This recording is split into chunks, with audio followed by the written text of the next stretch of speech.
Video ready and rare to your evaluation for you. So we're here on order for the two gentlemen in the studio, and they're going to get started on your live reading for you. Morning, Brad. Morning, everyone. Morning, Gary. Good to be here on another beautiful Sunday. Beautiful Sunday.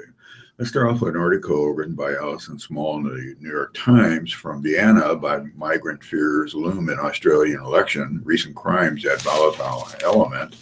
By any measure, the string of crimes has been terrible. A grandmother of 3 walking her dog, raped along a riverbank, a 10-year-old boy sexually assaulted at a public swimming pool, a 21-year-old student gang rape near the giant Ferris wheel at Vienna's famed Prater Park, a 54-year-old woman beaten to death on the street.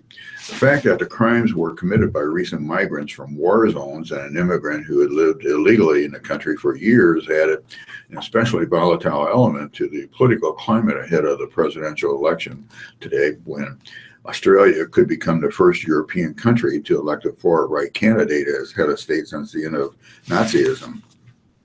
Nationalism and anti-immigrant sentiment had already been whipped up by the surge of refugees who streamed into Australia last year. Now the assaults and the coverage of them in the tabloid press could help the far-right presidential candidate Norbert Hofer of the Australia's Freedom Party in what appears to be a tight race against Alexander Van der Bellen, a former Green Party leader. The Freedom Party has assailed crime and migrants for years, but the backlash against the latest influx of asylum seekers has been especially fierce in this election season. Chancellor Fayman, the leader of the coalition government, was forced out on May 9th after the two centrist parties that have dominated Austria for decades were trounced in the first round of presidential voting. Sunday's runoff between Mr. Hofer and Mr. Van der Bellen could turn on concerns that the country's leaders lost control under the tide of refugees and migrants who reached Europe last year.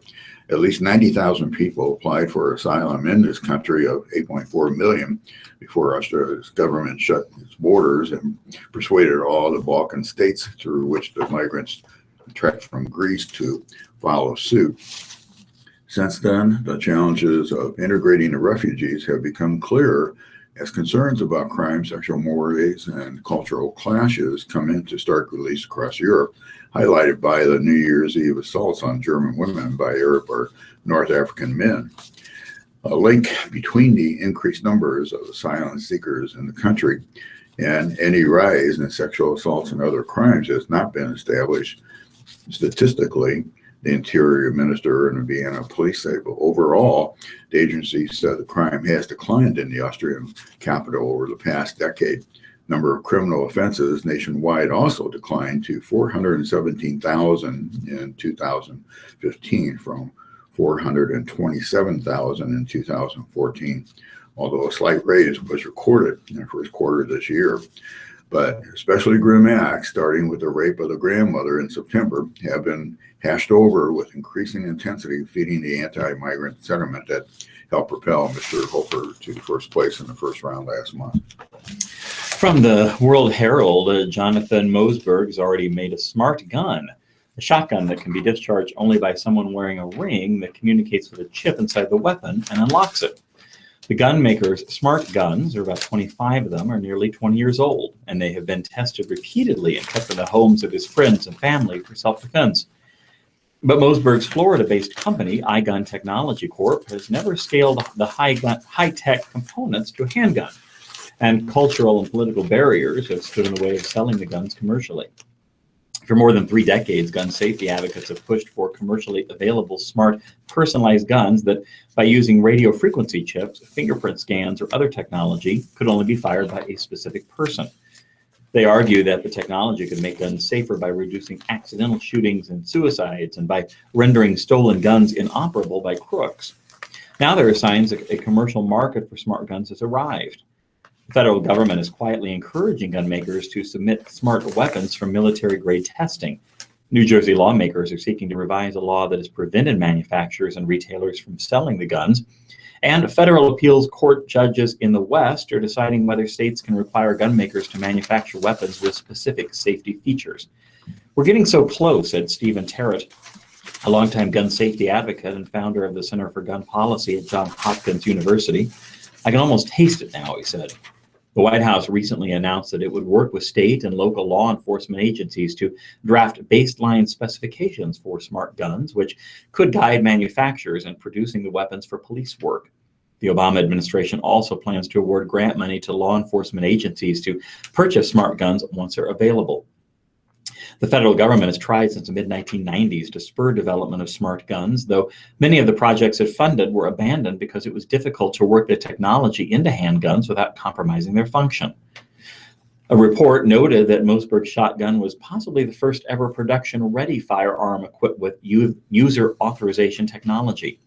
Mossberg said he's ready to put his technology into a handgun, but lacks the money needed to develop it.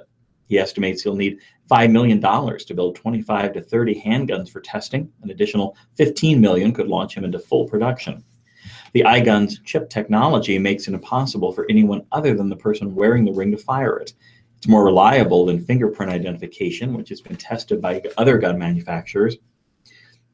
Said Mossberg, "You don't need to think, you don't need to whisper into it, 'Open sesame,'" Mossberg said. "You don't want to swipe your finger on it and say, 'Please try again.' There's just no try again with the ring." The biggest hurdles to bringing smart guns to market are political and cultural, Terrett said. Gun rights advocates worry their emergence will lead to government mandates dictating what kind of guns could be bought and sold, and politicians have been reluctant to counter the powerful firearms groups. But Terrett said that with federal interest in technology, the guns could soon be available and especially attractive to families that want to keep guns for self-defense but have young children at home and want to ensure they'll be safe from accidents. "We make aspirin bottles that a 4-year-old can't use," Terrett said. "Why are we making guns that 4-year-olds can use?" Between 2010 and 14, according to the Centers for Disease Control, 527 children under 18 were unintentionally killed by a firearm. In 2014 alone, over 33,000 people were killed by guns. Most of those deaths were suicides. But smart guns wouldn't be a quick lifesaver because traditional guns are so prevalent, said James Pascoe, executive director for the Fraternal Order of Police. Although it's impossible to know how many guns exist, the National Opinion Research Center at the University of Chicago reports that in 2014, 31% of U.S. households reported having a firearm. It would be centuries at the rate we're going before it had any material effect on crime or even on accidental shootings, Pascoe said. Elizabeth Ward Getting, who's a writer living in Washington, D.C., writes about what my mother sees in Hillary. This is in the New York Times. In 1973, my mother's first husband was killed in a car crash in downtown St. Louis. My brother, Jason, was 9 months old. In swift succession, my mother lost the following things: the father of her first child, access to a credit card, her car insurance, and the ability to take out a loan. The first was terrible luck. The other things were taken from her because she was a single woman with a son to boot. It was the 1970s, and as she put it, you were not considered legitimate at that time unless you had a man in your life. 4 decades later, my mom is looking forward to having the chance to vote, she hopes, for this country's first female president. She and Hillary Clinton are a year apart in age. Though my mom's experiences are so different from my own, they serve as a constant reminder to me of the work it's taken for Mrs. Clinton to get where she is today, and the force of society's attitudes about women and her value that she has been pushing against. My mom described to me the day she got the call about the cancellation of her car insurance. Because of her husband's accident, the insurance company simply took it away. Even at the time, this wasn't legal, but it's what happened. She panicked and cried and pleaded. Without car insurance, she couldn't safely drive her car, so she couldn't get a job. She called 3 different insurance companies until finally she got on the line with a kind-hearted agent, the same one she loyally uses to this day. He advised her to get into her car and drive carefully to his office so he could see what he could do. She got the insurance, so now she could get to work if she had a job. Before her husband died, she'd been taking care of Jason during the day, going to school for her college degree at night, but now she needed an income. And when she got to the last round of interviewing in a research department at a local university, she felt hopeful. In her final face-to-face meeting, the hiring manager told her that while she was perfectly qualified, they were going to give the position to a man instead. He had a family to support after all. But I have my son to support, she said. Well, he said, he has a wife and child, so we're going to give the job to him. She'd worked in labs at the university before, so when her friend told her about a part-time job with a young doctor, she leaped on the opportunity, even though what she needed was full-time work. The young doctor was a flirt. She was civil enough to him. At 24, she knew that the power dynamic in such a situation would not allow for any complaints. Part of the job was using an electron microscope to examine specimens in a dark room that locked from the inside so that no one would come in and ruin your work with a flood of light. One day, she and the young doctor were using the microscope together, which wasn't so unusual, but then he asked her if she knew where he could get some pot.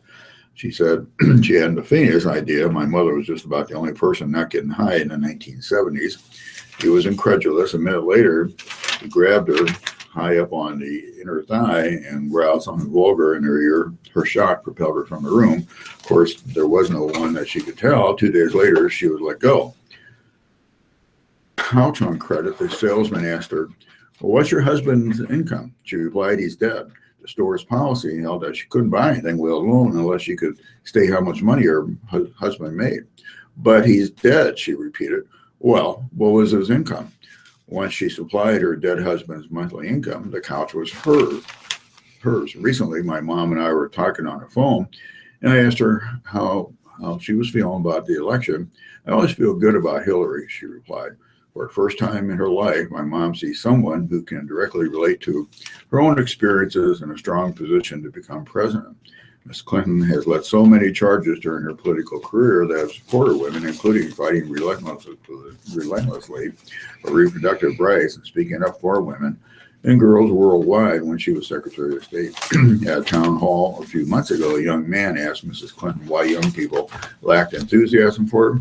She sounded a bit wounded, but she tried to explain what she'd been up against for so many years. Despite all the criticism, she said, over the course of several decades in the public's eye, all she could do was continue to stand her ground.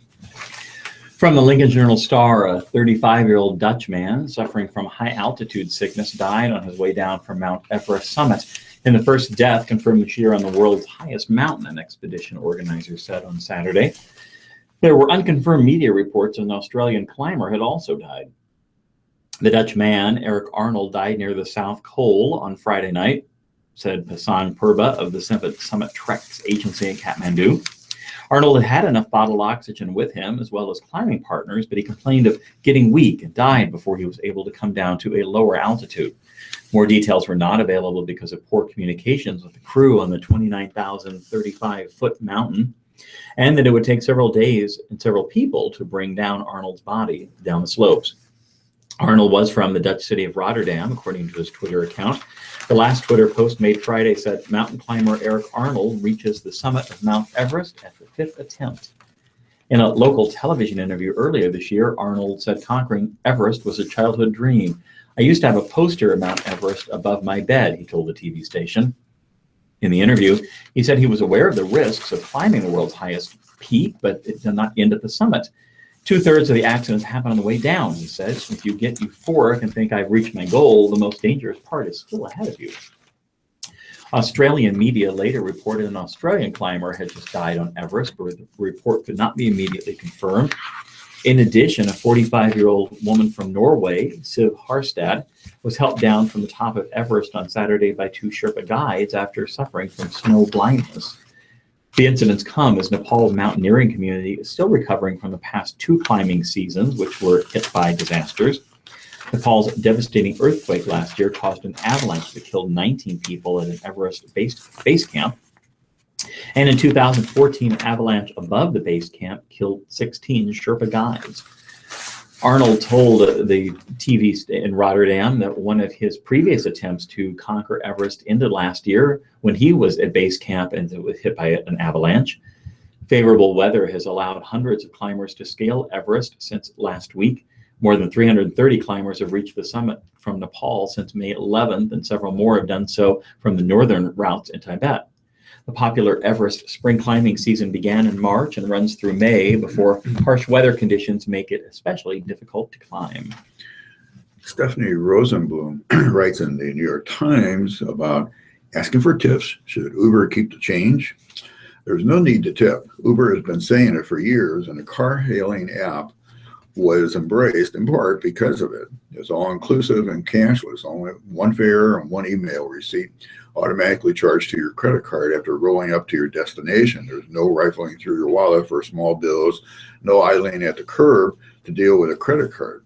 But in recent weeks, Uber has begun allowing drivers in 2 states, California and Massachusetts, to post signs in their cars that say tips are appreciated. Is this just the beginning of Uber tipping? And what does it mean for travelers? 2 class action lawsuits have led to policy changes throughout California and Massachusetts, where lawyers argue that Uber drivers should be classified as employees, not independent contractors, so that they can enjoy certain protections. A settlement was reached last month that allows Uber to continue categorizing drivers as independent contractors. However, in turn, Uber is making concessions, including clarifying its messaging regarding tipping.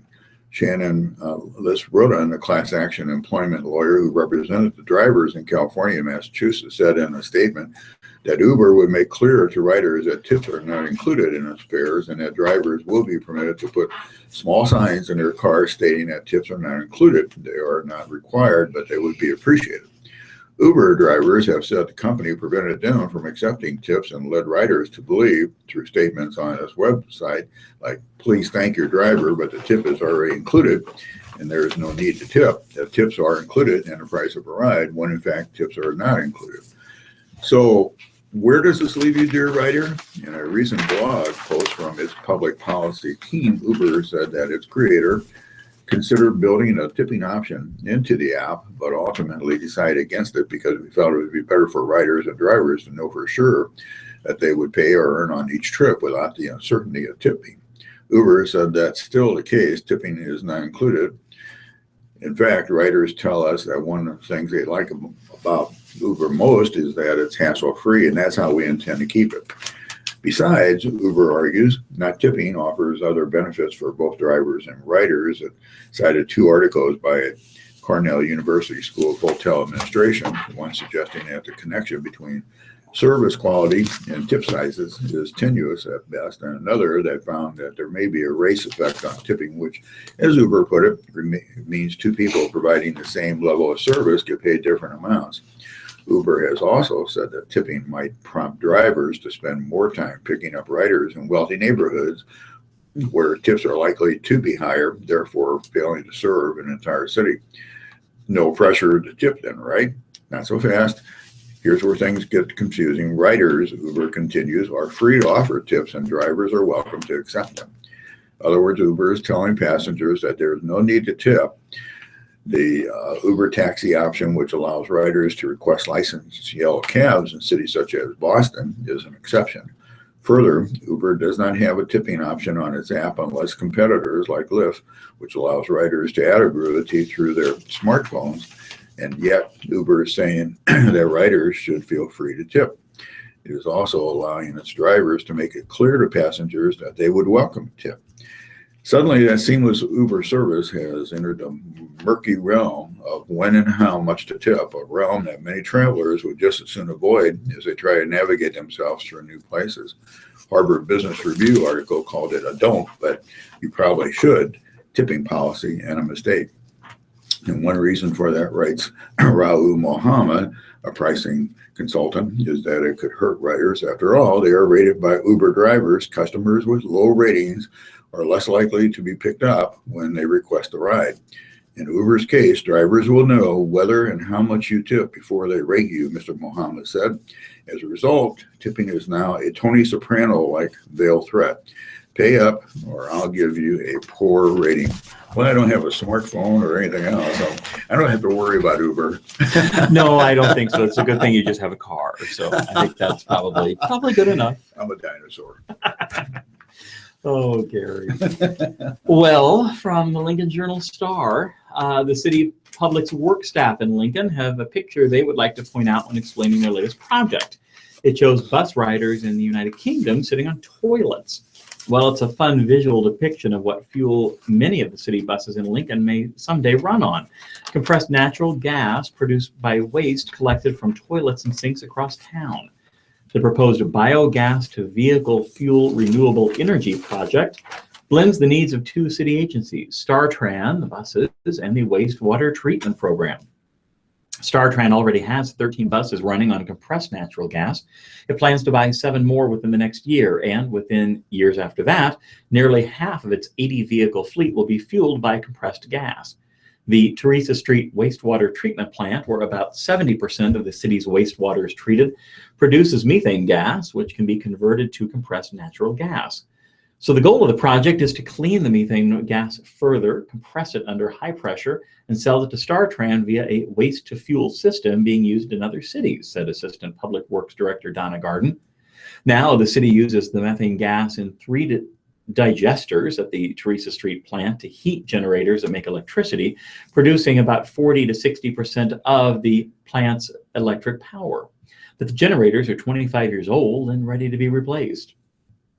The methane to fuel option came out on top in a staff and consultant study of more than a dozen alternatives, ranging from continuing to produce electricity to using it to heat a boiler, to fueling StarTran fleet, or even sending gas to Black Hills Energy, said Garden.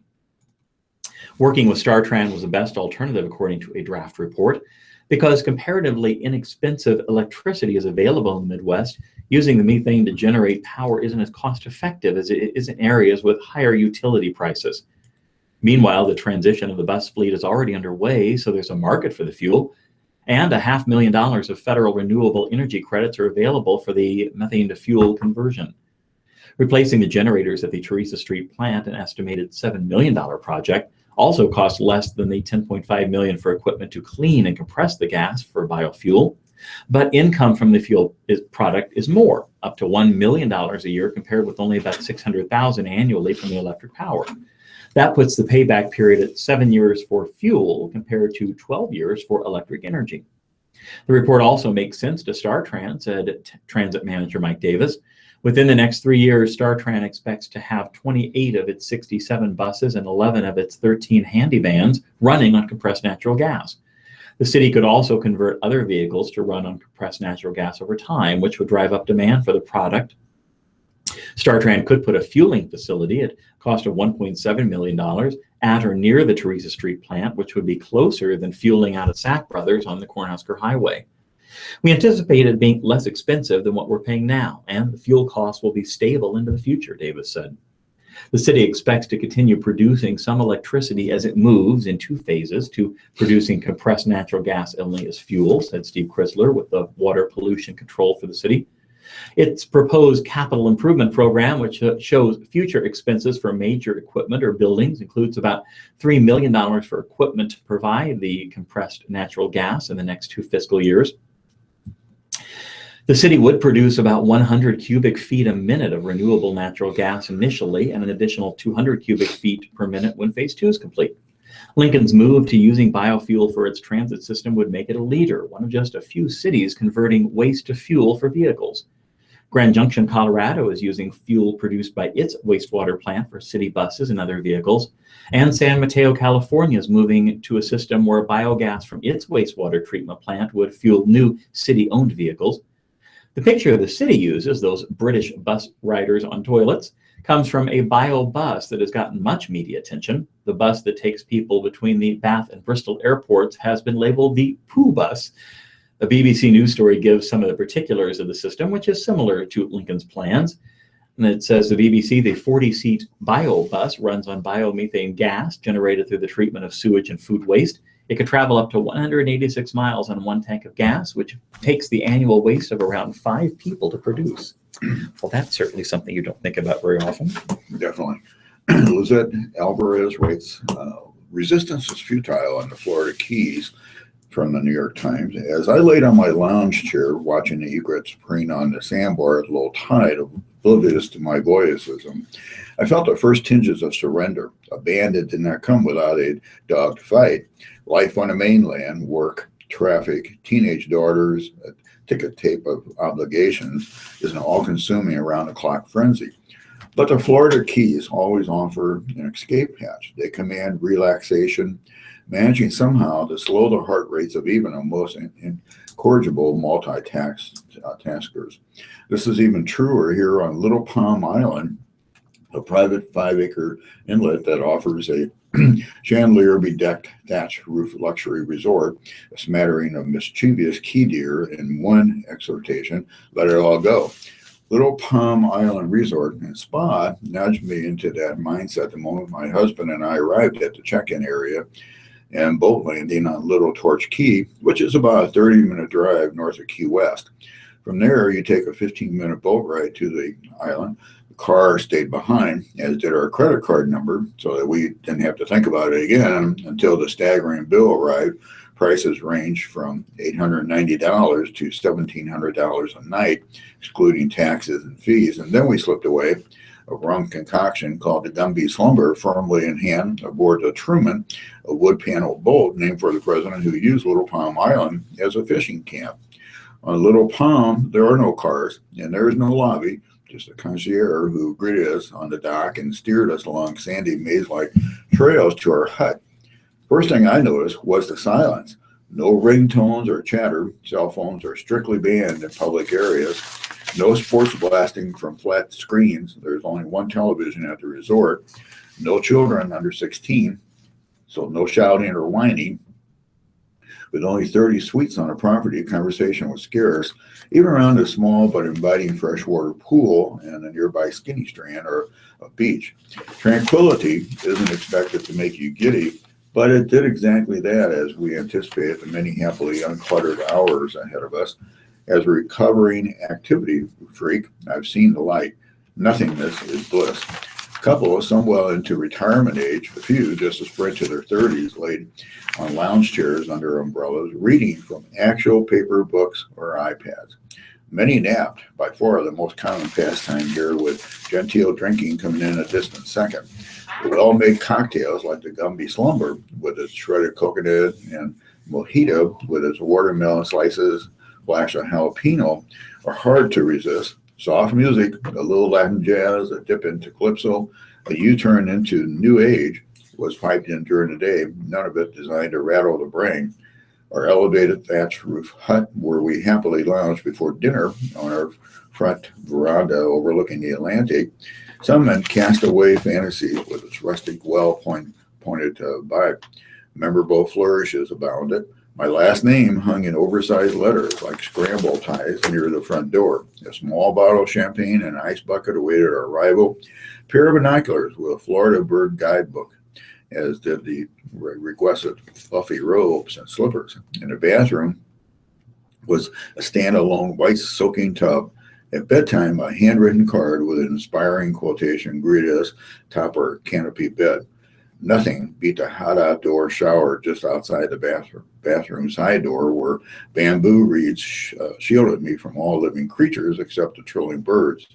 The comfy king-size bed, surrounded by a gauzy, billowing curtain, was a close rival, but the noisy on-again, off-again air conditioner marred the cold silence I gladly succumbed to on the island. My husband, Don, marveled at the incredible service which anyone paying Little Palm Resort prices should expect. When we walked up to the poolside bar to fetch our first round of mojitos, the bartender knew my suite number just by looking at us and without asking for my signature. Money feels like illusory here. There are literally no transactions. They tally the charges for you. A breakfast, like pancakes and a plenty omelet, was served on our veranda. We felt right at home when a miniature key deer gazed up at us, begging for scraps, not unlike our black lab at home. But a few of the deer's table manners needed polish. At dinner on the beach, one emboldened deer clambered on a table with his two front hooves, spilling wine, clattering plates, and prompting a waiter to swat him away with a menu. The two young women at that table sat wide-eyed, too stunned to move. The next morning, I persuaded my lazy husband to trade his lounge chair for a two-person kayak. It was a journey well worth taking, if only to commune with the great blue herons and wading in the mangroves on spoiled Florida at its best. As adept as the island is at lulling into a kind of tropical reverie, the resort bundles the job of managing its guests' expectations. In a hotel with only one restaurant, option dinners were a colossal disappointment. For the exorbitant prices, $49 to $68 for an entree, the food should have matched the sumptuous setting.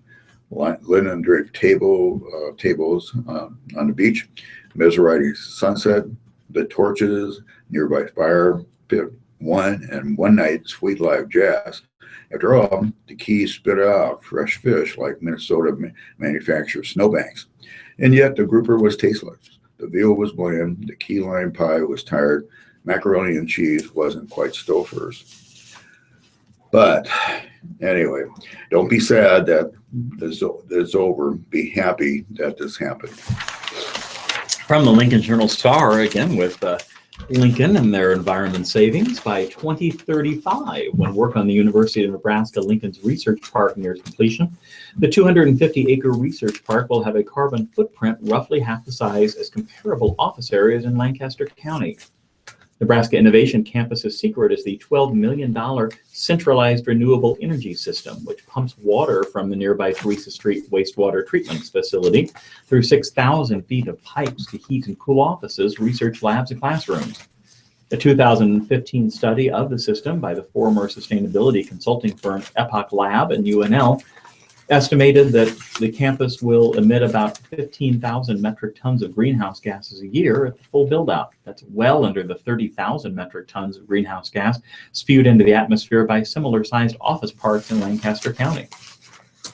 Framed in more tangible terms, a reduction in greenhouse gas emissions by 2035 will be the equivalent of putting nearly 3,200 cars off the road or taking more than 8,100 tons of coal out of the furnace. Mayton Gill, one of the study's co-authors and former sustainability consultant who ran Epic Lab, said Innovation Campus is taking a similar holistic approach to sustainability as other companies across the country. It's really a component that isn't just a do-good thing, said Gill, who now works for the Lincoln startup LiveBy. It also makes good business sense, he said.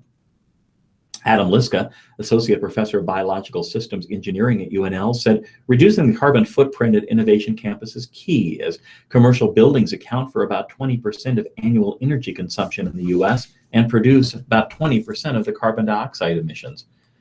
One of less than a dozen similar water-to-water heat pump systems, this system is designed by Olson Associates and uses some 20 million gallons of effluent water that passes through the Teresa Street plant every day. Wastewater is pulled into the renewable energy system, and there it exchanges heat with a second stream of water that circulates through the buildings on campus. While Innovation Campus still uses refrigeration systems to keep temperatures cool in the buildings during the summer, water in the renewable energy system helps pull heat out of the air. Water circulates into buildings at 75 degrees and then returns to the renewable energy system at 85 degrees. When Nebraska's scorching summers give way to blustery winters, the system adjusts accordingly, eliminating the need for a conventional boiler and chiller. The system is expected to reduce energy costs by more than 25% as the campus expands and more buildings are added. But more than the savings, Dan Duncan, executive director of the Innovation Campus, said demonstrating a commitment to sustainability is a boon for students and young professionals, as well as the companies that are seeking talent. As we recruit companies, they usually walk in the door because we've been able to develop a link with the faculty or because we have some specialized equipment, he said. And really, the first thing they ask when they walk through the door is about access to students. Students at UNL have demonstrated interest in sustainability, such as eliminating the use of styrofoam on campus and establishing a student fee to create new sustainability programs. If you look at what younger people want, they want to work for companies that value social responsibility, Duncan said. Having the sustainability aspect of our campus is part of what we sell to companies to help with their talent acquisition. Melon Wallen writes in the New York Times Magazine about how to impersonate someone. Figure out if a person is in your genetic range, says John D. D'Amico, a professional impersonator who has been playing Donald Trump for 12 years. Can you mimic the voice? Is there resemblance with the aid of wigs and makeup? If so, begin the research phase. Watch every video you can. Listen to recorded interviews. Take detailed notes. Concentrate first on your subject's voice. Determine where in the body the sound originates. Is it low and gravelly or pushed up into the nose? Don't let the person's physicality distract you. For a guy that big, Trump's voice is high, D. Domenico says. Study the jaw and lips. Professional actors open their mouths wide while speaking. Trump puckers his lips, squeezing words out. To mirror someone authentically, you'll need to break down the vocal components and build them up again inside your own mouth. Learn the quirks of gesture, expression, and posture. Until Trump announced his candidacy last June, he was just one of dozens of characters in DeMonico's repertoire, identified mostly by the phrase, "You're fired." Now, nearly all his corporate clients want Trump at their conferences, trade shows, and award ceremonies, and DeMonico has become a scholar of slight shifts in the candidate's body language and speech patterns. To really embody somebody will take hundreds of hours of practice. You have to build the character into your muscle memory, he says. Sometimes it is looking the part that will keep you in character. DeMonico has a manicure and eyebrow bleaching before appearances. Don't get too comfortable. Always go back and refresh with original material, he says. He checks CNN and Fox all day for Trump news. Still, don't take yourself too seriously. You have to be funny. That's the bottom line, he says. Expect your source to infect your life in unexpected ways. Recently, DeMonico's brother told him his real voice is starting to sound nasally and Trump-like. I've gotten a little more surly in my regular life, he says. You have to be careful. A character can change you. From the World Herald, hundreds of municipal clerks from around the nation and beyond will converge on Omaha this week, thanks to Omaha City Clerk Buster Brown. As many as 1,000 people are expected, including about 800 municipal clerks, for the International Institute of Municipal Clerks Conference today through Wednesday. They will pack the city-owned Hilton Omaha and a couple of other downtown hotels for the conference at the CenturyLink Center. Most of the clerks are from the United States or Canada, but people had signed up to come from other nations such as Israel, South Africa, England, Scotland, the Netherlands, and Belgium. Brown estimated that the majority are paying their own way, although some municipalities are funding the trips. "I'm paying my own way," Brown said. He does the same when the convention isn't just down Dodge Street from Omaha City Hall. He also asking the city to pay only for the registration fees. He does the same. Brown, a Vietnam veteran who served Omaha City's clerk for 18 years, has been trying to lure the convention to Omaha for several years. At first, leaders of the association wondered why they would want to go to Omaha. The city lost out to Portland, Oregon, and Nashville in previous efforts. Then leaders of the organization visited for a mid-year conference. They absolutely loved Omaha, Brown said. Once they got here, they said, "Well, this is a great place. Why haven't we come here before?" It may not be the rowdiest convention in Omaha history, although a 1970s themed party in honor of the 70th anniversary of the convention could be dynamite. Municipal clerks have kept an essential job aimed at keeping government running efficiently and transparently, which often makes them invisible. Clerks are responsible for keeping their cities and towns' records and providing public access to those records. So at their conference, they'll have sessions on such topics as a profession in transition, lessons learned from the City of Austin's electronic records management strategy, or transparency and accessibility, making local governments more efficient, and even a session on mastering the media. That last one aims to help clerks deal with journalists in an era where municipal clerks are often asked to perform similar tasks to public information officers, the convention program says. Buster Brown is not leading that session, but he probably could. He's increasingly found himself in that role since Omaha Mayor Gene Stother directed that all journalists' requests for city documents go through the city clerk's office. Brown, who works closely with City Attorney Paul Kratz, handles such requests with his normal calm and efficiency. His attitude is the city's public records belong to the public, not to him or elected officials. "If I have a record that's public, then I provide it for anyone who asks," he said. City Councilman Chris Jerem noted that Brown offered a typical common sense and public-friendly advice during a controversy over city business being conducted via text messaging. Brown advised, "Well, just use email," Jerem said. "That will preserve the public record." Asked what city clerk's prime directive is, Brown quipped, "Make sure the city doesn't get in trouble." They have to preserve records for the long haul, he said. Even he and his staff of 7 prepare the weekly city council minutes and agenda. He has procedural duties during council meetings and conducts bid openings, but those are the only noticeable things of many duties. The city clerk's office also serves the public directly, responding to public records requests and answering citizen questions. Some city clerks, such as in Omaha, handle liquor license applications. In a lot of places, not including Omaha, the clerks also run local elections. About half of the U.S. city clerks are elected. In Omaha, the clerk is hired by the city council and the position is protected by civil service, so mayors and councils can't change the person for political reasons. Brown was hired for the post in December of 1977 after working as a city council research assistant and then deputy city clerk. In a letter welcoming the conventioneers, Stothert described the municipal clerk as every city's go-to person, responsible for recording the past, maintaining present-day records, and preparing for the future. The mayor called Brown a tremendous asset to our city and an excellent steward of the public's business. The standards for members of the International Institute of Municipal Clerks. Brown is vice president of the Municipal Clerks Education Foundation, which raises money for education for its members.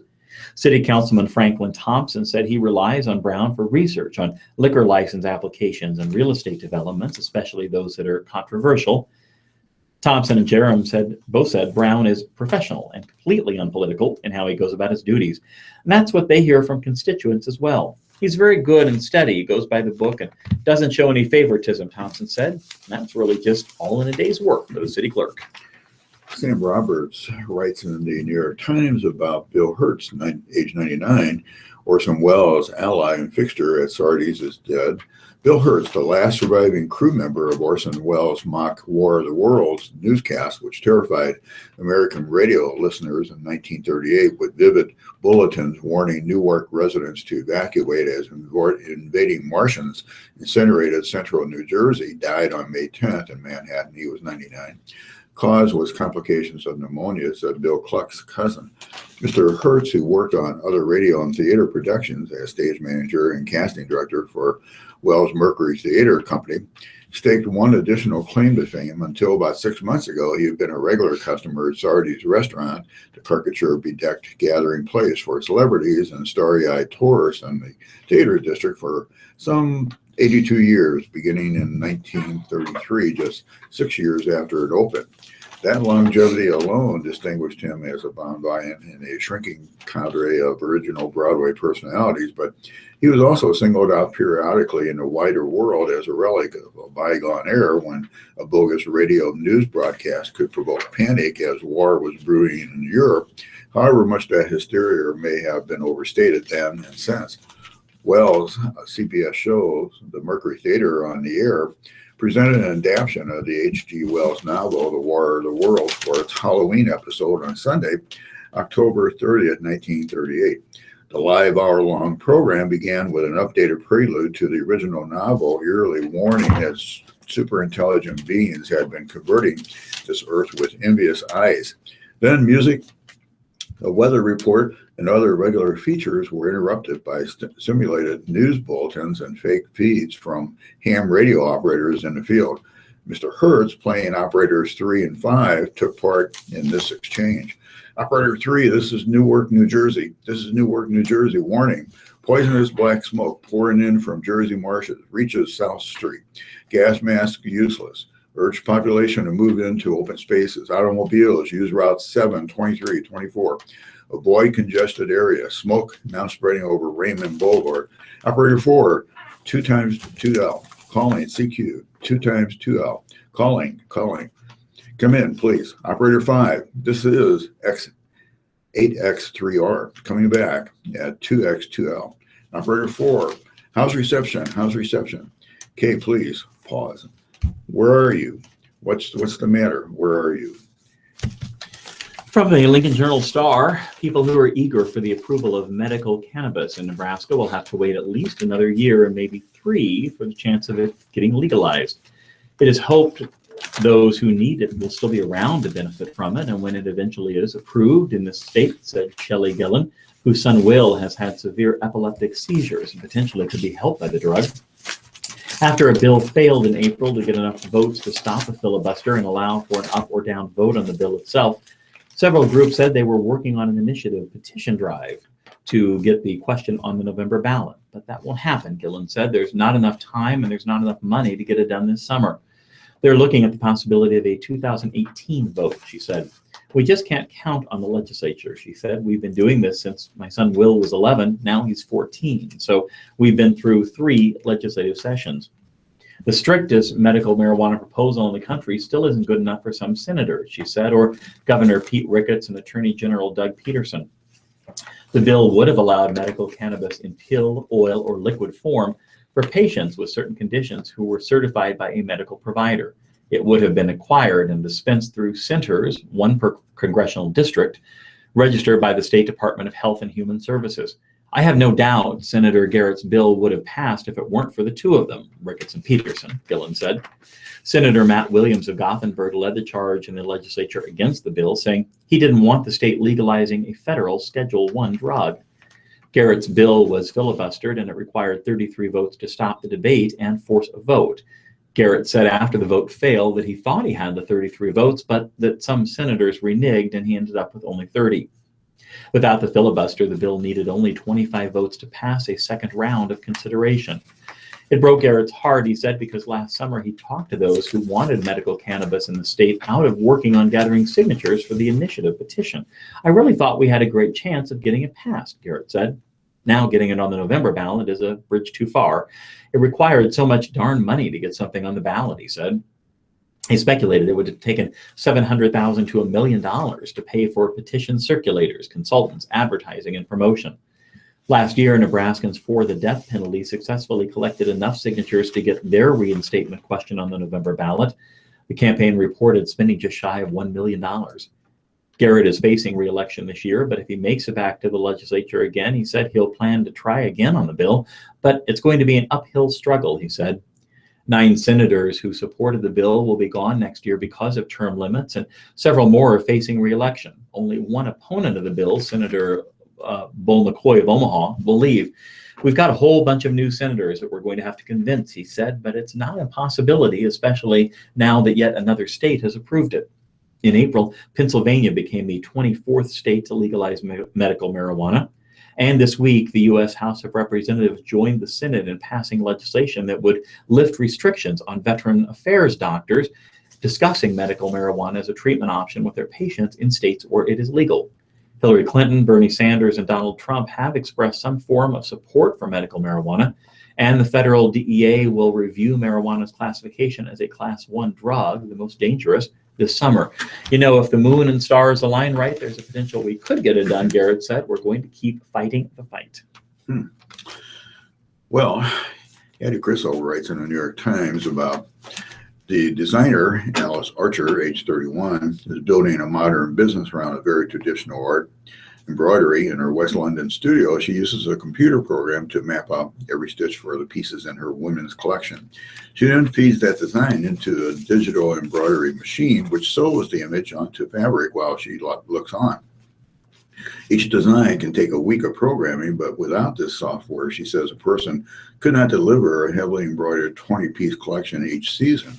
Ms. Archer has designed only 3 collections, though she has ample training. She earned a BA at Goldsmiths and an MA in textile design at the Royal College of Art. Spent a season as a design assistant at Dries Van Noten and has worked on Tracy Emin's embroidered artwork.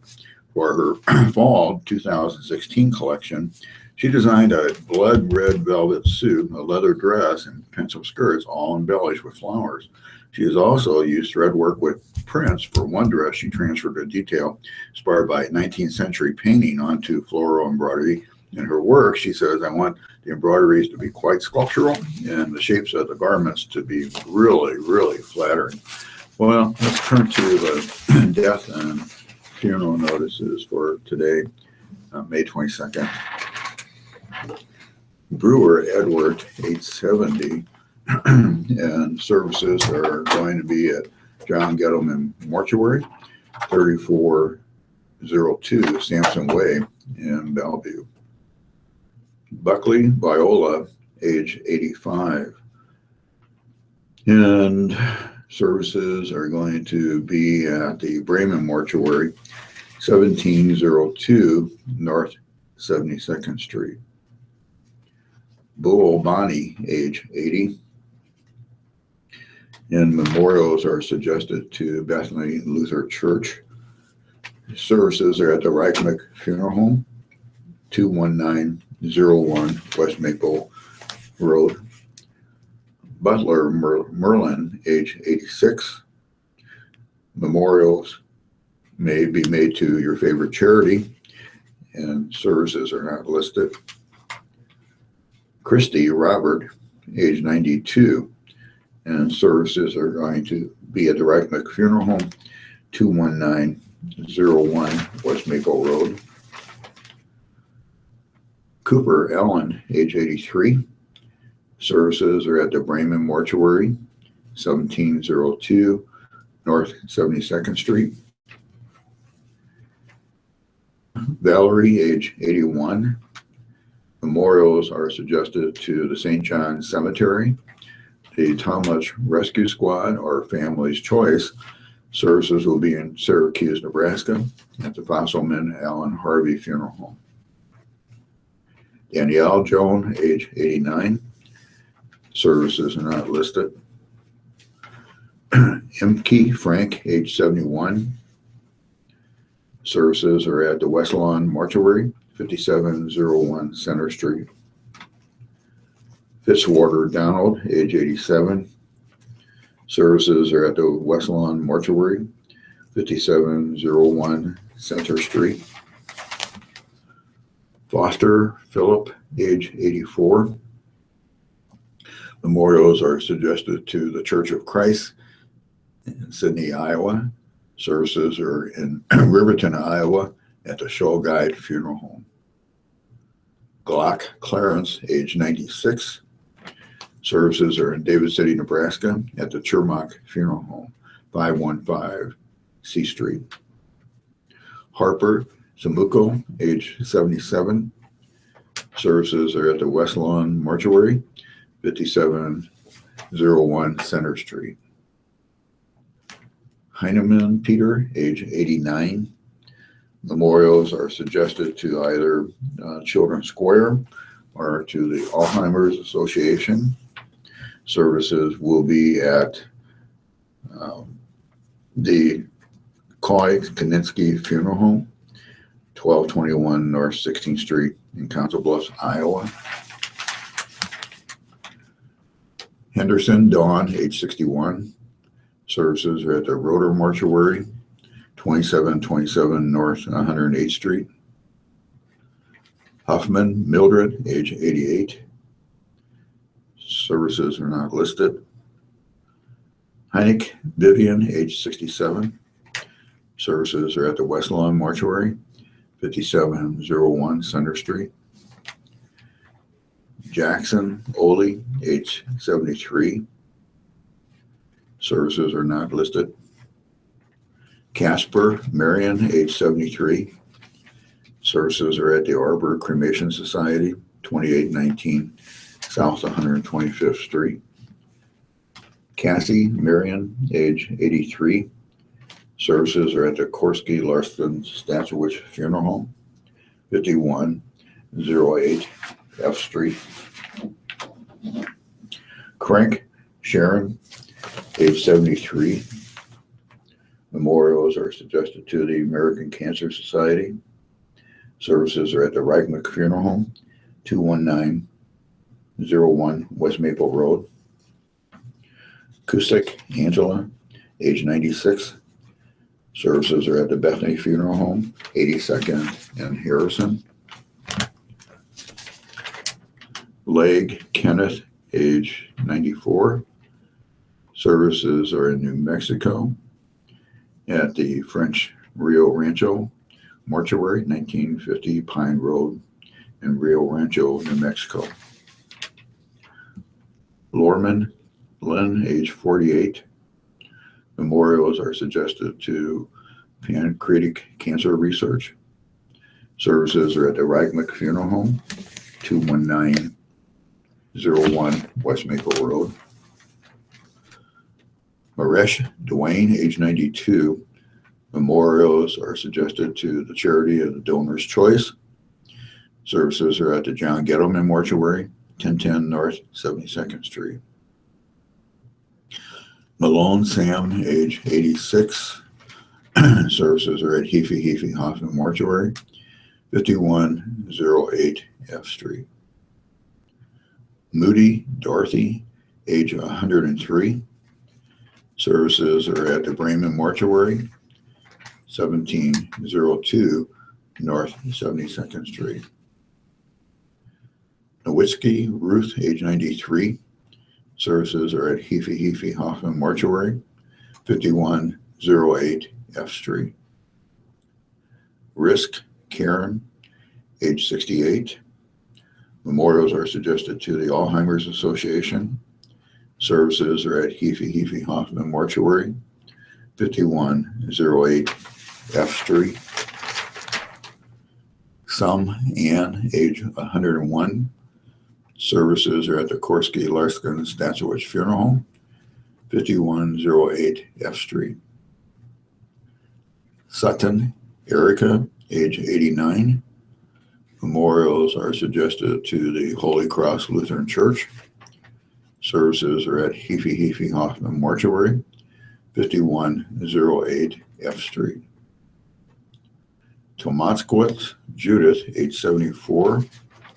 Memorials are suggested to Holy Ghost Church or to the American Cancer Society. Services will be at Bethany Funeral Home, 82nd and Harrison Street. Trively Edwin, age 68. Memorials are suggested to the disabled American veterans. Services will be at the Roby Funeral Home in Plattsmouth, Nebraska. Troop Millicent, age 93. Memorials are suggested to the Oakland Public Library and Friends of Oakland Foundation to be used for education. Services are in Oakland, Nebraska at the Palin Funeral Service. Tunick Robert, age 66. And services are not listed. We want to remind you that memorials to the Radio Talking Book Network are tax deductible. Will go a long way in keeping Radio Talking Book on the air. Please keep Radio Talking Book in mind when memorials are listed as donor's choice or your favorite charity. Donations should be sent to Radio Talking Book Network, 7101 Newport Avenue, Suite 205, Omaha, Nebraska, 68152.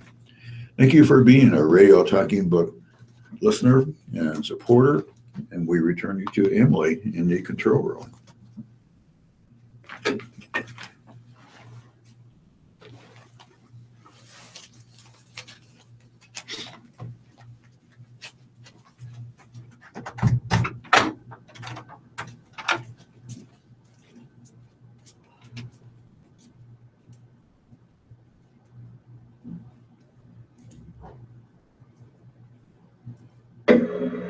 All right.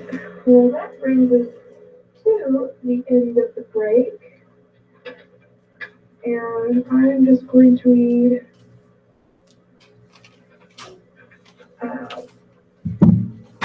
some little articles from the Omaha World Herald and the media and entertainment portion of the Omaha World Herald. The Q&A from Hollywood. This is by Adam Tomlinson. Question. I just finished watching American Crime Story and something's been bugging me. Is the guy who played Johnny Cochran the same actor who played the sonar guy in The Hunt for Red October? I'm pretty sure it's him. Answer. Relax, Jonesy. You sold me. Those words were spoken by Captain Bart Mancuso to Seaman Jones, his sonar technician in 1990's The Hunt for Red October. But I'm also saying that to you now because you're right. That was Courtney B. Vance playing Jones, 26 years before he was delivering his own pithy quotations as real-life hotshot lawyer Johnny Cochran in American Crime Story.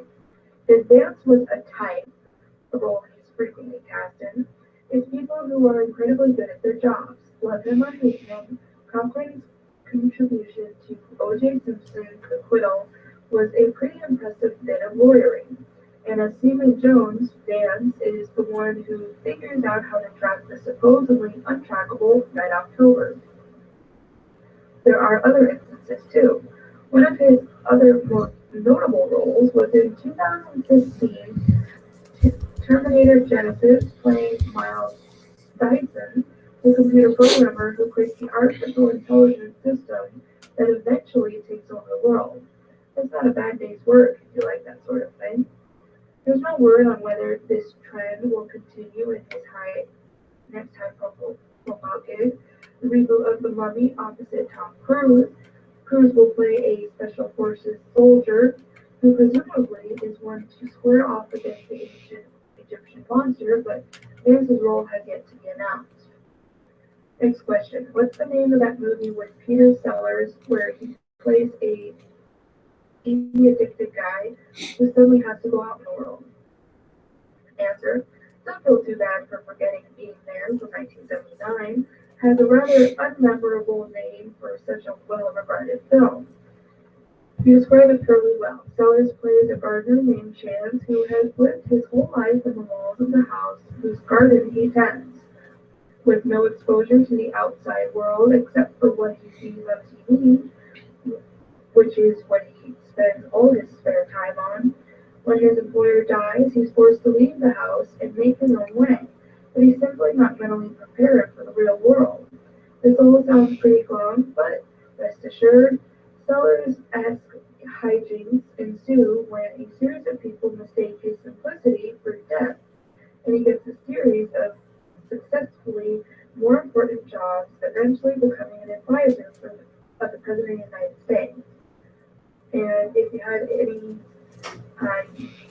there's always plenty more questions that they will have. The cover story that they had in the entertainment TV guide is AMC Goes to Texas with an adaptation of Garth Ennis's Preacher. This article is by Brian Craddock. Recently, it seems television has developed a love affair with series based on comic books, from Fox's Gotham to CW's trifecta of The Flash, Arrow, and DC's Legends of Tomorrow. Some would say that there are too many of them. Even online streaming services are jumping on the comic book bandwagon, with Netflix's Daredevil and Jessica Jones proving immensely successful. The list of comic-based shows grows a little this week when AMC, which is already home to the juggernaut that is The Walking Dead, airs the premiere episode of Preacher, based on the DC Comics/Vertigo series of the same name on Sunday. So today, the Preacher comic series is relatively unique in its entire run spanned only 5 years from 1995 to 2000. Written by Garth Ennis and illustrated by Steve Dillon, the often vulgar comic book told the story of Jesse Custer, a small-town Texas preacher who somehow finds himself possessed by a heavenly being called Genesis, who informs him that God has all but abandoned his creation. Instead, Custer sets off in search of an audience with God, which proves to be just as difficult as it sounds. Dominic Cooper, who recently starred in another comic book-inspired series, ABC's Marvel's Agent Carter, plays the eponymous preacher in the new show, and he's not the only cast member with a history of starring in comic book series. Ruth Negga of Marvel's Agents of S.H.I.E.L.D. plays Custer's ex-girlfriend, Tulip O'Hare. Rounding out the main cast is Joseph Golden, who starred in the British hit Misfits, and recently appeared on the big screen in The Last Witch Hunter. The BFTA-nominated actor is set to play Cassidy, an Irish vampire who, through a bizarre change of events, falls in love with Custer and O'Hare. While on their quest for an audience with God, the trio goes up against a bevy of bizarre people. To start, there's the racist, conspiracy-spouting sheriff named Hugo Root, played by Deadwood's W. Earl Brown, and his son Eugene, who is Ian Coletti from Rake, a deadbeat teen rock star left deformed after a botched suicide attempt. Alright, well, those are nice little pieces. I want to get back to your live reading for you, though, so this is your break. I want you to remember that this is your Radio Talking Book Network, your quick information network, serving Nebraska and its neighboring states. The Radio Talking Book Network is brought to you in cooperation from KIOS-FM in Omaha and statewide through the NEC Radio Network. Well, since I've got your break, I'm going to hand you back on over to the leaders in the studio. Thank you, Emily. It's now time for the Public Pulse, letters to the editor from the opinion page of the Sunday World Herald. First comes from Omaha. Mike Hermson, a retired police officer from Omaha, writes, with the passing of legislation making the bison the national mammal, Omaha now has a national symbol already on its police badges. The Omaha Police Department is the only U.S. police agency that I know of with a bison on its badges and department patches. It's now officially recognized as our national symbol. Mary Packett of Omaha from the Nebraska Committee to Protect Pensions writes, it seems Ben Sasse is more focused on keeping Donald Trump from being elected president than he is on the plight of the people who elected Sasse to the U.S. Senate. After the calls, emails, and letters from hundreds of retirees to Sasse about their pension cuts, we've received no response from him. My advice to Sasse is that it's time to focus on the people who elected him and not the one he doesn't want elected. From Omaha, David Bolam writes, the proposed closing of the Fort Calhoun nuclear power plant is short-sighted. The long-range plan calls for renewable sources of power and the use of low-cost natural gas. Drive east on Highway 92 from Nebraska and see the horribly ugly addition of massive wind towers to the landscape. Guarantee that the price of natural gas will remain low. Close the plant for less than the estimated $800 million cost over 10 years. Maybe then I can agree with closing the plant. Also on the same subject from Omaha, David Maynor writes, as a critical infrastructure industry, the electric utility business has a duty to its ratepayers and owners to always be forward-thinking and planning 10 years or more into the future. OPPD should be no different. So it astounded me to learn that after OPPD spent tens of millions of dollars to upgrade the Fort Calhoun nuclear station, management now deems the plant too expensive to keep running. Shouldn't they have already had a pretty good idea before they decided to pour all that money into the plant? Upper management must either be inept or complacent, because a successful enterprise would not be this wasteful. Our elected board should get with it and see this wasteful path as an opportunity to clean house and strive diligently to become once again one of the most cost-effective power producers in the country, a distinction that OPPD once enjoyed. James Quinn, Dr. James Quinn of Omaha, who's an emergency physician at Methodist Health System, writes, recent stories have said many people are being surprised by high out-of-pocket costs for medical care, including emergency care. The problem is health insurance companies are misleading patients by offering affordable premiums for policies that cover very little. 8 in 10 emergency physicians across the country who responded to a recent poll said they are seeing patients with insurance who are delaying and even sacrificing necessary care out of fear of out-of-pocket costs. Nearly all said they believe that emergency patients do not understand what their policies cover. No health insurance plan is affordable if it abandons you in an emergency. Emergency patients can't choose where and when they will need emergency care and should not be punished financially for having emergencies by paying out-of-pocket costs, high out-of-pocket costs. State and federal policymakers need to ensure that health plans provide fair coverage for emergency services. From Todd C. Miller of Lincoln, who's the state coordinator for ABATE of Nebraska, I would like to thank the World Herald for its May 16th editorial endorsing the Share the Road concept. American Bikers Aiming Toward Education, or ABATE, of Nebraska is dedicated to making everyone aware of the hazards of not paying attention while on the road. Crashes can be prevented. We hear too often, I did not see them, and this has got to stop. ABATE has its own Share the Road campaign with billboards, public service announcements, and presentations to promote awareness of motorcycles on the road. We have attempted to get this class into driver's education, but have been told there isn't enough time for the program because of the strict driver's ed curriculum. But isn't one life worth an hour of additional training? Mandatory awareness training should become part of our STOP classes. The only way to effectively reduce deaths and injuries is to avoid the crash in the first place. And that comes from sharing the road, being aware, and improving our skills both as riders and drivers. Think twice about making that phone call, texting, reaching for that coffee.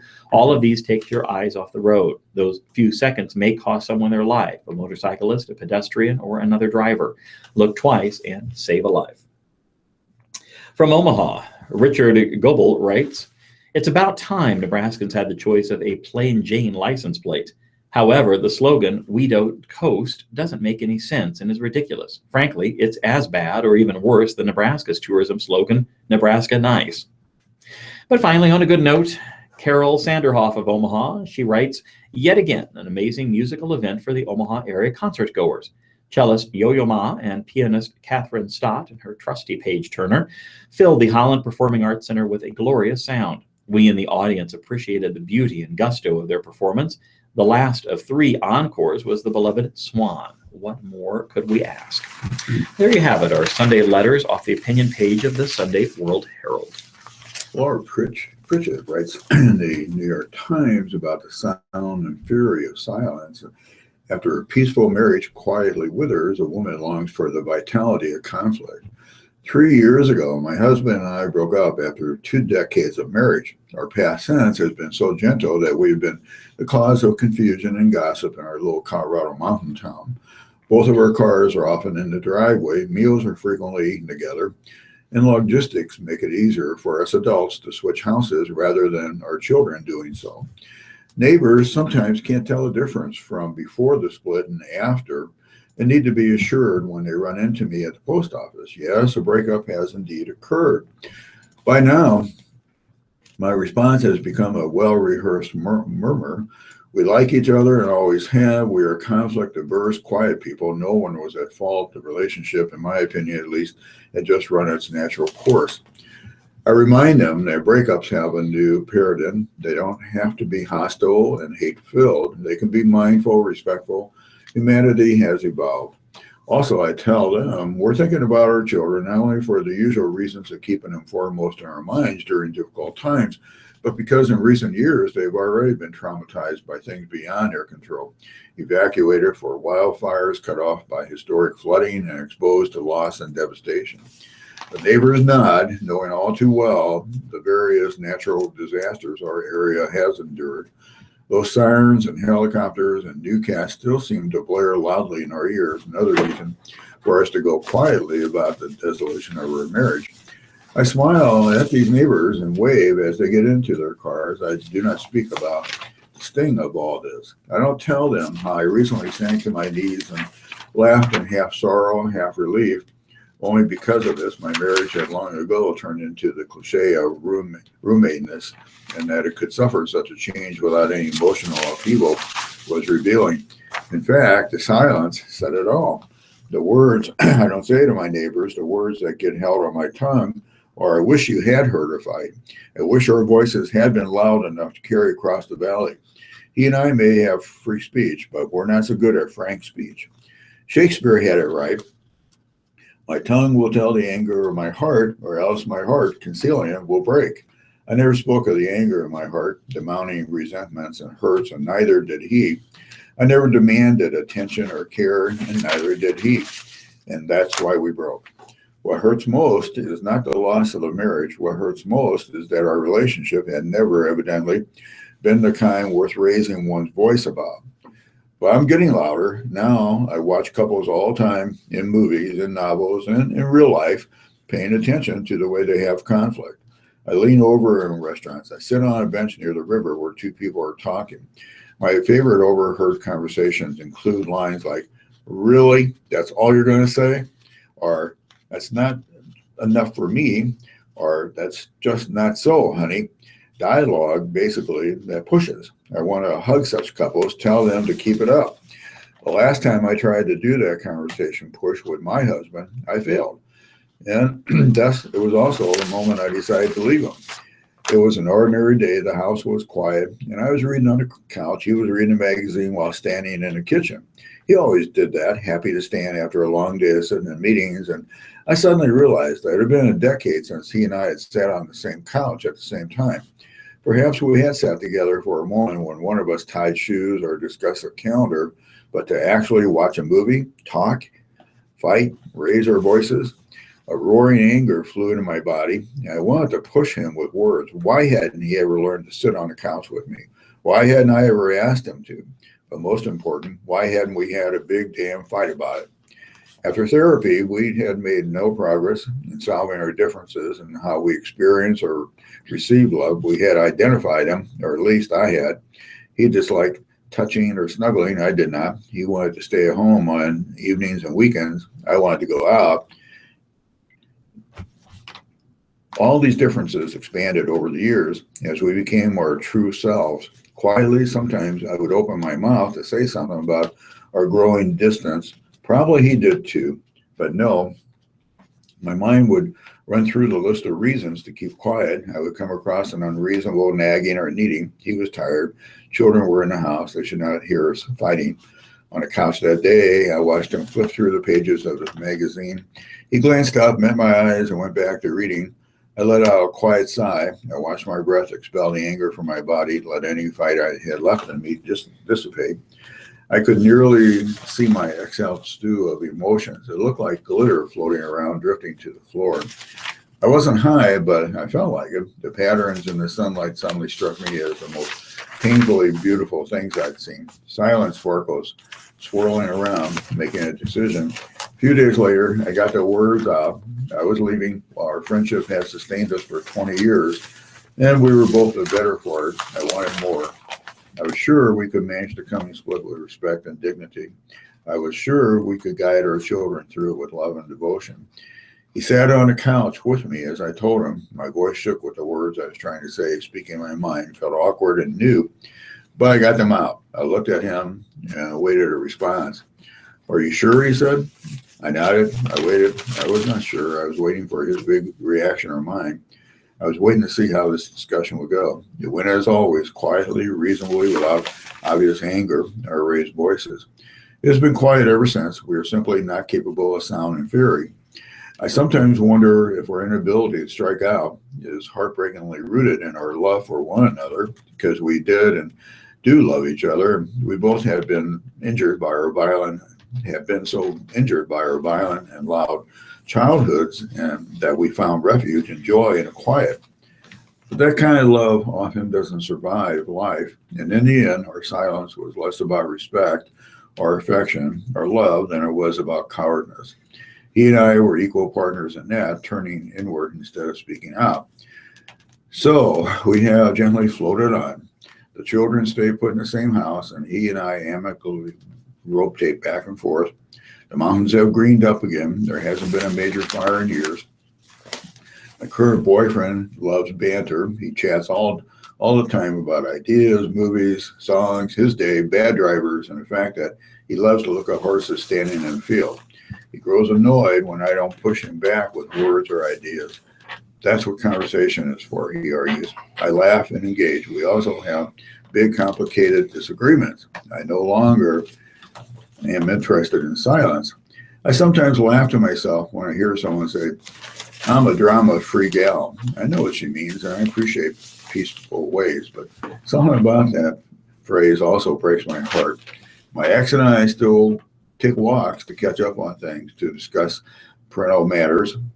On these walks, I sometimes start a conversation of substance just to see if we can do it better. We can't. We retreat swiftly to talk of holidays and events and plans, Thanksgiving, our daughter's violin concert, the meeting at the town hall. On these walks, the neighbors will sometimes stop us to ask cautious questions. Our demeanor is so calm and quiet, they must feel a need to have us once again confirm our split. They will congratulate us on a separation. So well done.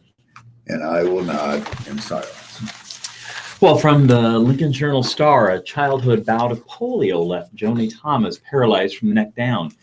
Limited to 3 working fingers on her left hand and a strong jaw, the 59-year-old Lincoln woman is remarkably independent, driving, holding down a full-time job, and doing what others would think impossible, all through sheer will, determination, and a stubborn streak she got from her mother, Joanne Hubka.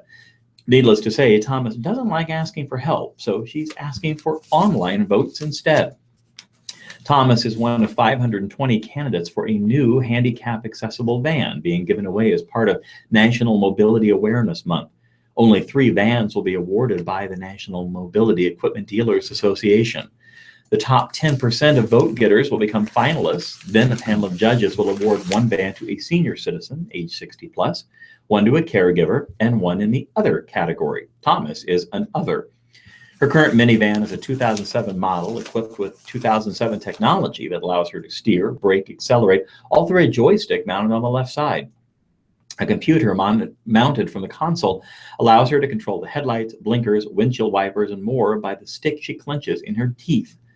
Technology has changed a great deal since 2007, Thomas said. In 2007, for example, Apple released its newfangled technology called the iPhone. Today, of course, the iPhone is version 6S.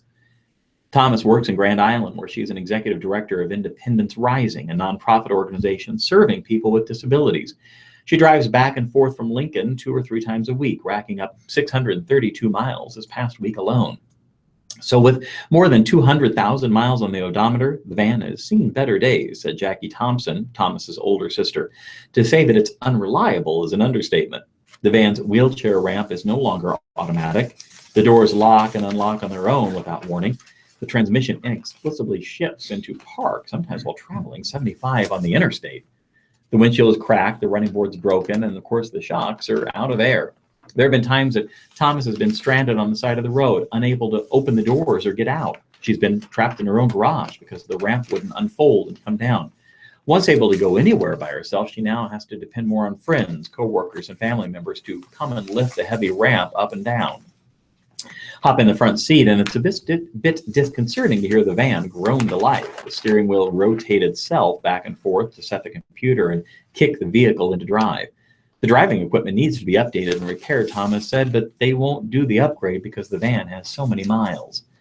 In 1952, the United States experienced the worst polio outbreaks in history. By 1955, Jonas Salk had invented a vaccine. Thomas's older siblings, Jackie, who was then 6, and Jeff, who was 4, received the vaccine. But Joni, who was only 2.5, could not.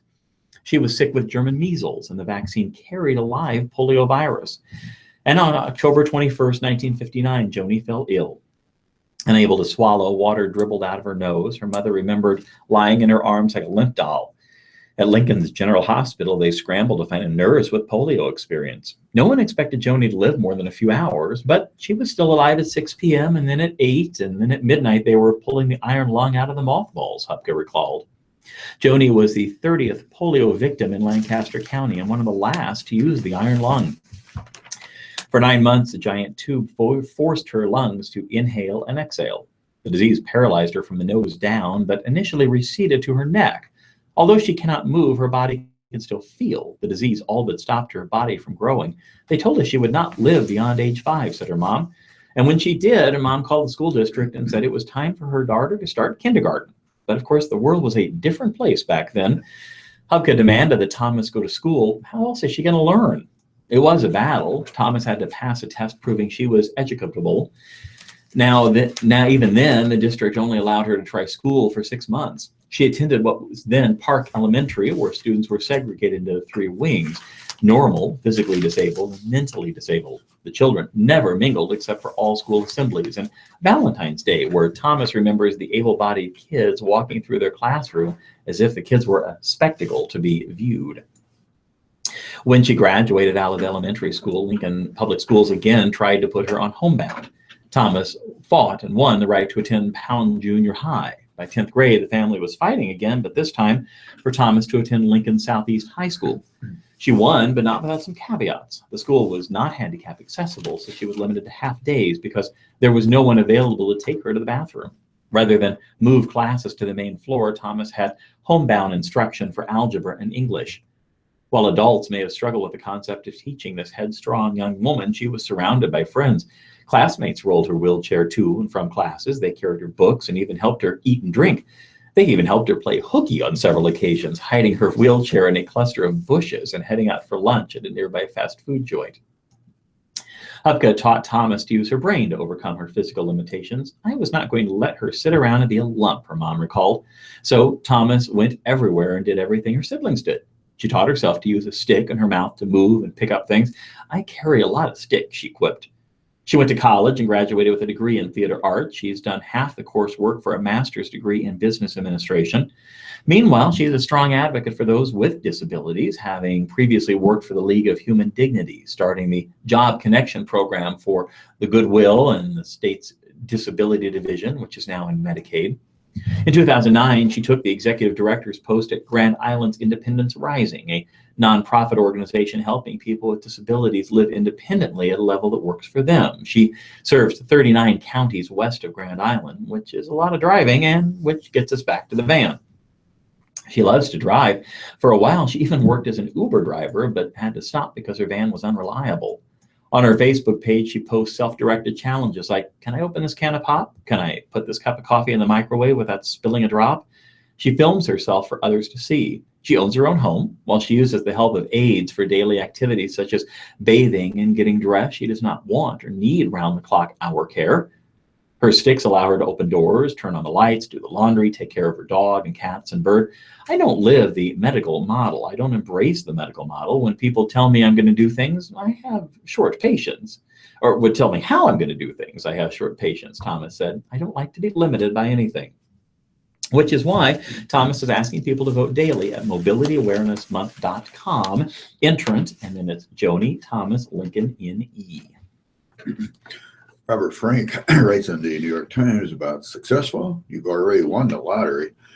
Chance events play a much larger role in life than many people once imagined. Most of us have no difficulty recognizing luck when it's on conspicuous display, as when someone wins the lottery, but randomness often plays out in subtle ways, and it's easy to construct narratives that portray success as having been inevitable. These stories are almost invariably misleading, however, a simple fact that has surprisingly implications for public policy. Consider the history of the Mona Lisa, perhaps the most famous painting in the world. After having languished in obscurity for most of its early existence, Leonardo da Vinci's work was pushed into the spotlight in 1911 when it was stolen from the museum. The widely published and theft remained unsolved for 2 years until Vincenzio Ferrara, an Italian maintenance worker at the museum, was apprehended after trying to sell the painting to the Uffizi Gallery in Florence, Italy. His arrest provoked a second wave of publicity with images of the Mona Lisa splashed around the world. In the years since, the painting has come to represent Western culture itself. Yet, had it never been stolen, most of us would know no more about it than we do of two obscure Leonardo da Vinci's canvases from the same period that hang in an adjacent gallery at the museum. Like Kim Kardashian, apparently the Mona Lisa is largely for being famous. As in the art world, so too in the world of work, almost every career trajectory entails a complex sequence of steps, each of which depends on those preceding it. If any of those earlier steps had been different, the entire thing would almost surely have been different too. Inevitably, some of those initial steps will have been influenced by seemingly trivial random events, so it is reasonable to conclude that virtually all successful careers entail at least a modicum of luck. One's date of birth can matter enormously. For example, according to a 2008 study, most children born in the summer tend to be among the youngest members of their class at school, which appears to explain why they are less likely to hold leadership positions during high school, and thus another study indicates less likely to land premium jobs later in life. Similarly, according to research published in the journal Economics Letter in 2012, the number of American chief executives who were born in June and July is almost 1/3 lower than would be expected on the basis of chance alone. Even the first letter of a person's last name can explain achievement gaps. Assistant professors in the 10 top-ranked American economics departments, for instance, were more likely to be promoted to tenure the earlier the first letter of their last name spell in the alphabet. A 2006 study found. Researchers attributed this to the custom in economics of listing co-authors' names alphabetically on papers, noting that no similar effect existed for professors in psychology whose names are not listed alphabetically. To acknowledge the importance of random events is not to suggest that success is independent of talent and effort. In highly competitive arenas, those who do well are almost always extremely talented and hardworking. As Charlie Munger, the vice chairman of Warren Buffett's holding company, Berkshire Hathaway, has said, The safest way to get what you want is to try and deserve what you want. Well, from the Sunday World Herald, on the front porch of a Northwest Omaha home, a mom is trying to wrangle her teenagers into posing for what's sure to be the first of their many cap and gown photos this graduation season. The kids protest and roll their eyes good-naturedly. They've just picked up their purple graduation garb that morning. 17 years ago, the Jansen quintuplets were born 2 months early. The 5 wrinkled pink babies weighed between 2 and 3 pounds and had to spend a month in the hospital before they grew enough to get home. Today, they're teenagers who make mac and cheese out of the box, tease one another over who wakes up earliest, and look back and laugh over all the times their parents, Jeff and Carla, dressed them in matching outfits.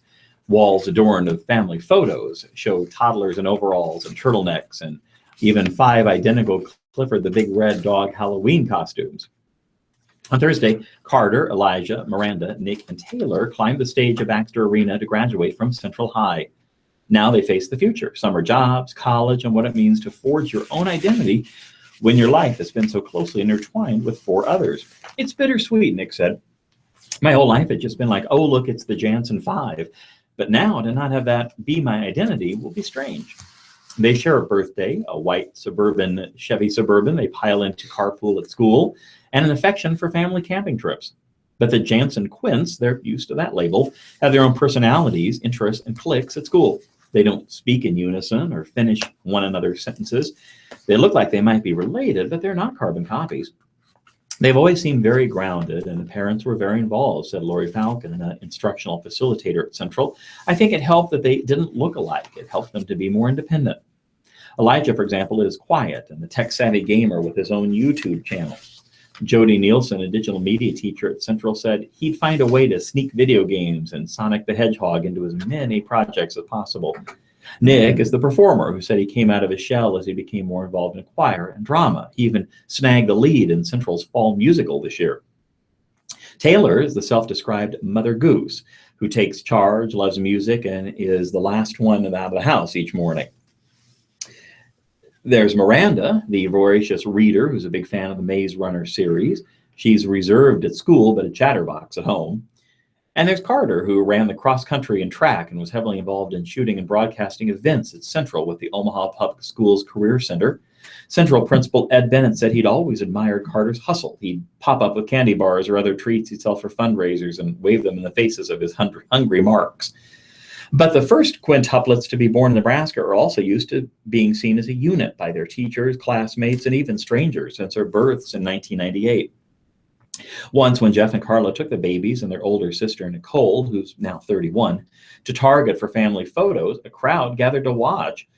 On a walk, Taylor recently met a woman who said she and her husband clipped out and saved all the newspaper articles about the family. So they're used to the well-meaning questions like, is it weird being a quint? Do you all look alike? Can you read each other's minds? For the record, they denied the existence of telepathic connections. We're not aliens, Taylor said. But it's natural for people to be curious because most people have never met quintuplets, Taylor said. I'm sure they've met twins, and literally it's the same thing, but just with 3 other people. With high school behind them, they see a chance to branch out. They'll be like every other college freshman who's yearned to make a fresh start on a campus full of strangers. As soon as we hit college, we'll be on our own. We won't be the quints, Taylor said. We'll be individuals for once, which will be really nice. Their paths won't diverge too far yet. Nick, Miranda, and Taylor plan to live at home at first and commute to the University of Nebraska at Omaha. Taylor hasn't decided on a major. Nick eventually wants to become a drama teacher, and Miranda, the bookworm, wants to go into writing, publishing. Elijah plans to keep working at Walmart and eventually get his own apartment with a friend and attend Metropolitan Community College. He's interested in pursuing voice acting. Carter will live on campus at Iowa Western and keep studying sports and media broadcasting. He'll also work at the Ralston Arena this summer, doing camera and tech work during athletic events and concerts. Their parents have tried to make sure that they won't be the type of helpless college kids who can't boil water or figure out how to load the washing machine. Independence is prized in the family. The kids have been doing their own laundry and dishes for years. We're pretty free range all of our lives, Taylor said.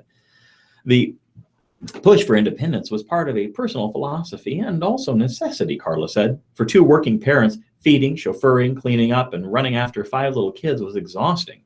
Every year, it's gotten a little easier, Carla said. We always got these guys to be totally independent, even at a young age, and the kids are grateful for it today. Saving up enough money for college for the 5 kids was not possible, Carla said. She's a librarian in Pequot Elementary in Omaha, and Jeff is a manager at the Corbion plant in Blair. So they were upfront with their kids. You're on your own. You'll have to fill out student aid forms, research scholarships, and figure out how to pay tuition. We still have a long way to go, and we'll probably have to borrow a lot, and it's just a fact of the matter, Nick said. There's not always enough money to go around. In the kitchen of their 5-bedroom house, Miranda makes herself a sandwich and starts eating. Her siblings notice and start picking at her pretzels. Taylor finally offers to make everyone some macaroni and cheese for lunch. It's the perks and pitfalls of being a quint. You've got to share, but hey, at least you've got a group of built-in people to eat lunch with. We've gotten so used to growing up together and doing everything together and having the same birthday, Taylor said, we just don't see it as weird or abnormal. In their house, it's really tough to sleep in. At least 2 of them usually had to share a room. Once, Miranda and Taylor realized midway through the school day that they were wearing the same sweater. But there's always someone around to talk with or watch TV. There's a built-in support system, too. We're very independent, said Nick, but you always have someone you can fall back on. Mary Gordon writes in the New York Times book review section of A Boy's Fate, there was a 10-year stretch, roughly 1975 to 1985, when the landscape of American literature was illumined and enriched and transformed forever. The words identity politics, accompanied by the irregular curled lip, had not yet been introduced into the cultural conversation by those who saw themselves as preservers of civilization, and feminist was not the F word. It was a time when one would have been pleased to be described as politically correct because, after all, wasn't it a good thing to be political? And wasn't the opposite of correct incorrect? Or to put another way, wrong? These were the years of Maxine Hong Kingston's The Woman's Warrior and Toni Morrison's Song of Solomon, and also when Louise Erdrich won acclaim for her first novel, Love Medicine. All of these books told stories of Americans the larger society had at worst tried to annihilate, at best put in shadow. And they were told by writers who were not only non-white, but also non-male. I am a storyteller, Erdrich has repeatedly asserted. The assurance of her statement and the achievement of her art have made it impossible to imagine that the nominative storyteller would be preceded by the modifiers only. Her language is rich but plain. Her sentences conjure a face, a town, a situation with a transparent power. She was a blank wall, fresh painted. I am a broken animal, she whispered. Dawn was sad, calm, and brimming with death. Erdrich is a poet of lists, placing like and unlike together as if they were a series of Christmas lights, each individually illuminating, each gaining luster and brilliance from its placement, the whole blazing incandescent. Throughout her work, Erdrich shows how her Native American characters took from the white man what could be of use while holding on to the parts of their heritage that would enable them to survive. She learned how to sew with a machine, how to imagine her own mouth sewed shut, where speaking Anderson beef. She learned how to endure being beaten with a board, how to eat with a fork, a spoon, how to grow vegetables, how to steal them, how to scrub floors, scrub walls, scrub pots, scrub the body, scrub the head, what rats were, how to kill them. She learned how to stand correctly, how to walk like a white woman on hard shoes. She learned to sleep on cold floors, endure the smell of white people, and set a proper table. She learned how to watch her friends die. She learned how to sing funeral hymns. She learned, like her mother, how to hide that she had tuberculosis. She knew the battle hymn of the Republic, and yet her mother had taught her how to use both fierce and subtle Obage's poisons. Her mother had taught her to put spirit away for safekeeping when that was necessary. Perhaps the most important of Erdrich's achievements is her mastery of complex forms. Her novels are multivocal, and she uses this to build a nest, study, and replenished for her tales of Indians, living and dead, the burden and power of their heritage, the challenge and the comedy of the present's harsh demands. Woven into this is the narratives, Erddich's determination to speak of the most pressing human questions. In the case of her latest novel, La Rose, that question is simple. Can a person do the worst thing possible and still be loved? A man named Landrix has done the worst thing possible, hunting a buck. He has accidentally killed a child of his best friend. Faced with an unbearable burden of anguish, loss, and guilt, he looks to his Indian forebears' wisdom and decides that he will give his own son, La Rose, to the parents of the dead child. But it is the advent of the 21st century, and the dead boy lived not on the reservation, but just outside its boundary. The 5-year-old exchange boy, La Rose, was named for his ancestors, who were known for their gifts of healing. And we begin to learn the story of the first La Rose soon after we are told the details of the exchange. We go back to 1839 and see that La Rose, as a young girl, watched her play a part in the murder of the man who raped her, rejoiced in her romance of marriage, witnessed her death and the theft of her remains by white scientists. With a touch so light as to be almost casual, Erddig includes details of Indian history that force the reader to acknowledge the damage that is extended through generations. For those of us who love The Wizard of Oz, it's a shock to read the words L. Frank Baum wrote in a newspaper article in the late 19th century, arguing that our only safety depends upon the total extermination of the Indians. The fate of the child, La Rose, and his 2 families will be played out in the community, and as always, Erddig is superb in her rendering of that larger life.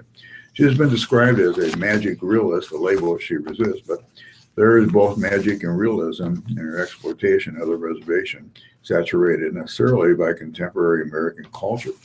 La Rose's grandmother, Miss Peace, a beloved former teacher, now makes her home an assisted living facility run by the tribe.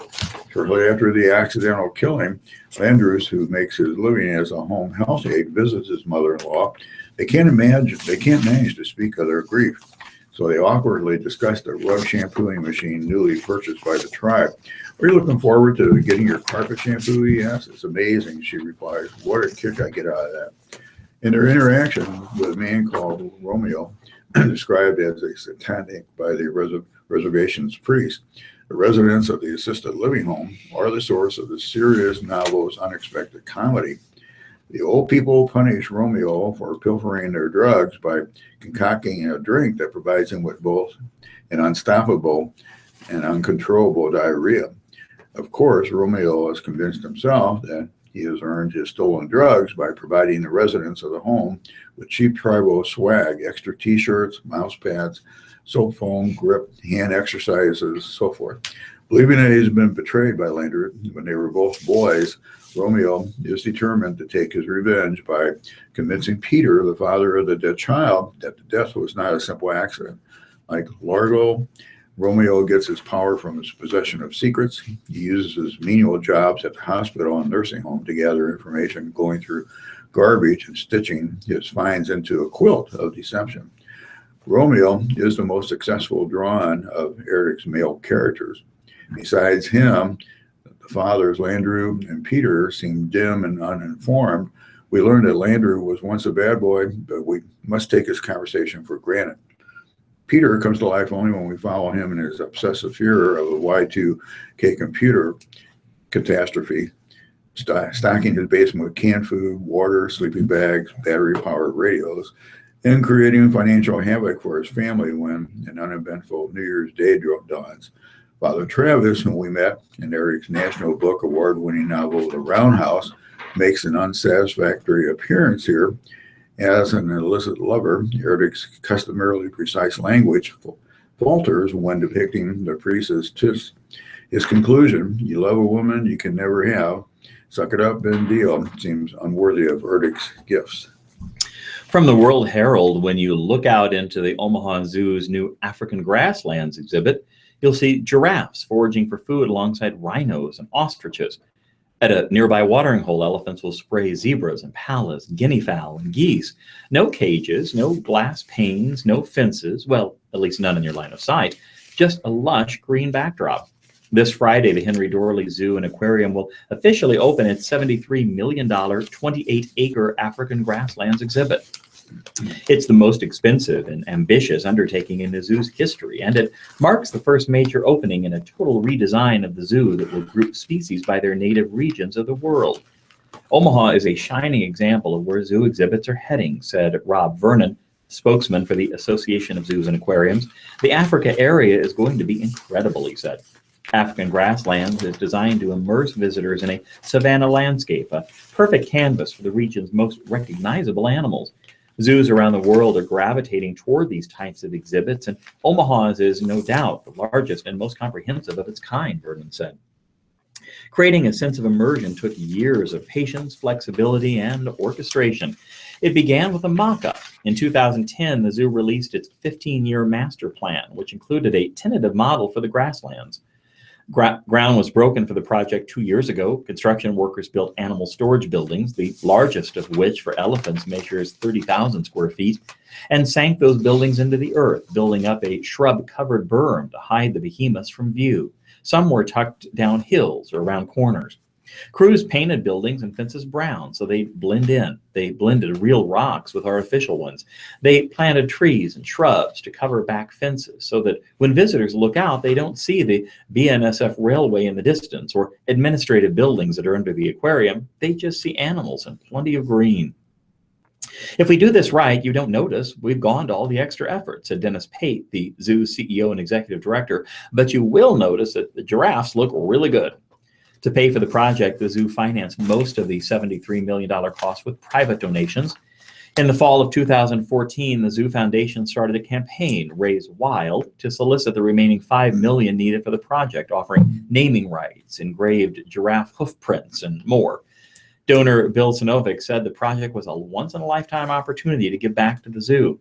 He remembers fishing off the Lagoon Bridge with his grandparents as a child back when it was still Riverview Park. And he relishes the moments he spent with his children, Jack and Claire, at the zoo, teaching them about animals while pushing them in the stroller. When the zoo started raising money for the project, he offered to help, donating his name to an exhibit. He let Jack and Claire, at 13 and 11, pick what they wanted to name, and they chose an African pygmy goat kraal or enclosure, and Dad put his kids' name on it instead of their own. Donor Dr. Stan Thulson said he wanted to give back to one of the prime cultural spots of the city. A monetary contribution, donor Sid Kate said, it's an expression of thanks for the community that's been so good to me. The project covers a huge section of the zoo, stretching from the south end to the farthest east point. Before construction, the area housed addax, red river hogs, bongo, giraffe, black-footed penguins, some zebras, gazelles, and other animals. The zoo moved most of those species to other zoos, places within the Omaha Zoo, or the Simmons Safari Park in Ashland for temporary holding during construction. It had to shift around animals to keep some, such as giraffes and rhinos, at the zoo while building the other exhibits. Moving the animals proved to be tricky. The zoo had a young giraffe, Lolo, and didn't want to crate the animal without its mother, so it did what few zoos do. It trained the giraffes to walk across the sidewalk from their old building to the new one. It took 2 months, the giraffes progressing just a step or two a day down a fenced walkway, baited by dangling branches full of leaves. Giraffes are panicky creatures, fearful of change, but with time, they came across the sidewalk. Now the construction is complete. Zookeepers have had to do it all over again. They've been training the giraffes now to go back across the sidewalk from their overnight barn to the new yard, which they'll share with white rhinos, impalas, ostriches, spur-winged geese, and white storks. This time, the process is going much more quickly. The giraffes have been able to watch from the side yard in their new barn while the African grasslands have come to form, so they're more familiar with their surroundings and are less hesitant. Keepers are training almost every animal in the African grasslands to go into the exhibit every morning and come back into the holding barn at night, even little birds like guinea fowl. We're afraid if we leave them out overnight, they're going to get picked off by hawks and owls, Pate said, so we're training them to respond to a whistle so they can go back in the barn at night. In the African grasslands, there will be 2 yards where multiple species will share space together, just as they would in the wild. The zoo is slowly introducing those animals to each other. Predators and prey, of course, won't live together, but it's still tricky getting animals comfortable with stranger animals. They don't know if they're going to be eaten or if everything's going to be okay because none of these giraffes, I believe, have seen a rhinoceros before. We want to show them rhinos at first and show them they're pretty easygoing. At first, the rhinos will be isolated in an area sectioned off by electric cattle wire, just to be sure the species get acquainted. Across the path, elephants will also have a separate yard, but Pate said the zoo will try to let them intermingle with zebras and palas and guinea fowl sooner than later. While construction moved forward, the zoo's curators assembled a collection of 22 species of animals for the exhibit, including several that were already at the zoo, but some newcomers. Helmeted guinea fowl, pink-backed pelican, and impala are all making their debut at the zoo, while elephants, zebras, white-faced whistling ducks, and African spurred tortoises are returning after some time away. There's kind of a different story with acquiring every one, said Dan Cassidy, the zoo's general curator. One bongo breeder promised a breeding age bull to the zoo, but then forgot about it and sold the animal to another institution. 4 pink-backed pelicans are still waiting to clear quarantine. And, of course, we all know about the elephants, which arrived from Swaziland in March after some resistance from animal rights groups. But now the collection is assembled and the exhibition is ready. An official ribbon cutting will be Friday at 10:30 a.m. This will mark the finish line of the African grasslands, but Pate still won't say it's completely done. In a few years, the sea lions, which mark the northern edge of the grasslands, will get a new exhibit of their own elsewhere in the zoo. Pate already has his eye on their pool as a spot to put another African grasslands display. It could be wild dogs, it could be hippos, it could be another antelope species, even crocodile or primates. It could be a lot of things. We have an aviary. We could be an aviary, he said. We haven't given it any thought because we're just focusing on getting done what we promised we would. Sounds like a great exhibit. The pictures do just look beautiful. Oh, incredible. Tom Roston writes in the New York Times film review, got some time? It's a long story, and this is the latest film project, O.J. Simpson story. I'm not that interested in the murders or the innocence and guilt questions that Ezra Edelman, the director of O.J. Made in America, that's been done. 2 years ago, when Mr. Edelman was asked by Connor Schell of ESPN to make a film about O.J. Simpson, what inspired him was the proposed 5 hours he'd get to cover his subject. It was the canvas that made me feel better about doing it, Mr. Edelman said. I was intrigued by the formal challenge of making a 5-hour movie because I was interested in the 30 years before the murders, the city, the race, and identity. With O.J.'s story, this is a big American studies paper. This touches on everything in our culture. I wanted to tell that. O.J. Made in America grew to 7 hours, 43 minutes, and starting on Friday, May 20th, is playing in 4 theaters in Los Angeles and New York, making it eligible for Academy Award consideration. It will then be broadcast on television in 5 parts beginning June 11th on ABC, and moving to ESPN the following week. Film will be shown in theaters with 2 breaks. Betsy Rudnick, a spokesman for O.J. She also confirmed that through Oscar rules, though Oscar rules require that documentaries play 4 times a day in theaters, the Academy has agreed that the release plan, showing on 2 screens per theater each day, would be acceptable. At the beginning of production, Mr. Edelman had few contemporary reference points for going long other than the signature sweeping documentaries of Ken Burns and The Staircase, 2004 French series about North Carolina novelist accused of killing his wife that is considered to be the primary precursor to the current doc series. It ran over 6 hours. What O.J. Made in America does first is plumb the depths of racial tensions in both athletics and Los Angeles during Mr. Simpson's lifetime, while examining his childhood in San Francisco and evolving a radical identity. Mr. Simpson's skills on the football field are also amply displayed. Mr. Edelman said that ESPN and Mr. Schell were constantly supportive of his slightly elevated take on the material. We approached this the same way we have approached the 30 for 30 series, Mr. Schell said, referring to the channel's award-winning series. How can we cover this in a way that isn't obvious? As the ground shifts, even the nomenclature isn't set. Should O.J. Made in America be called a multi-episode or a documentary or long-form nonfiction? There is no agreement upon terminology. I call it a long movie, Mr. Edelman says. Well, from the World Herald, the Little Savings and Loan in Benson in Omaha made it through the Great Depression of the 30s, the S&L crisis of the 80s, the financial meltdown of the 2000s. Metropolitan Building and Loan Association also survived 94 years without federal deposit insurance, a rarity, no doubt, in today's world of finance. But it won't survive the financial habits of young Omahans who would rather spend their money or sock it away in retirement accounts than have a passbook savings at Metropolitan Building and Loan. I could see it coming, said Skip Brown, Metropolitan's president and successor to his father, Ralph K. Brown Sr., and grandfather, Leroy. The old savings are dying off, Skip said. These kids come in and pay off the loans, close up the accounts, and go to the Bahamas. But he found a way to continue the business located just south of Benson's bustling Maple Street, although in a new form. I'm happy and sad, he said. Sad it's going to change, but happy it will still be going. This summer, Dundee Bank will take over Metropolitan's 200-member accounts and dozen home loans and begin reinvigorating the 1957 vintage office on 61st Street. Dundee Bank, which is on Underwood, will also open a branch in October or November, reviving the Blackstone neighborhood on 38th Street in the former McFoster's Natural Kind Cafe, which before that was the White Rose Oil gas station. Dundee, Blackstone, Benson, three iconic Omaha neighborhoods, said Jeff Royal, president of Dundee Bank, which is really a branch of Security State Bank of Ansley. By 2017, Dundee Bank's new full-service Benson branch will reopen with banking products that Metropolitan has never offered, including checking accounts, certificates of deposit, debit cards, all those newfangled things, even an automatic teller machine.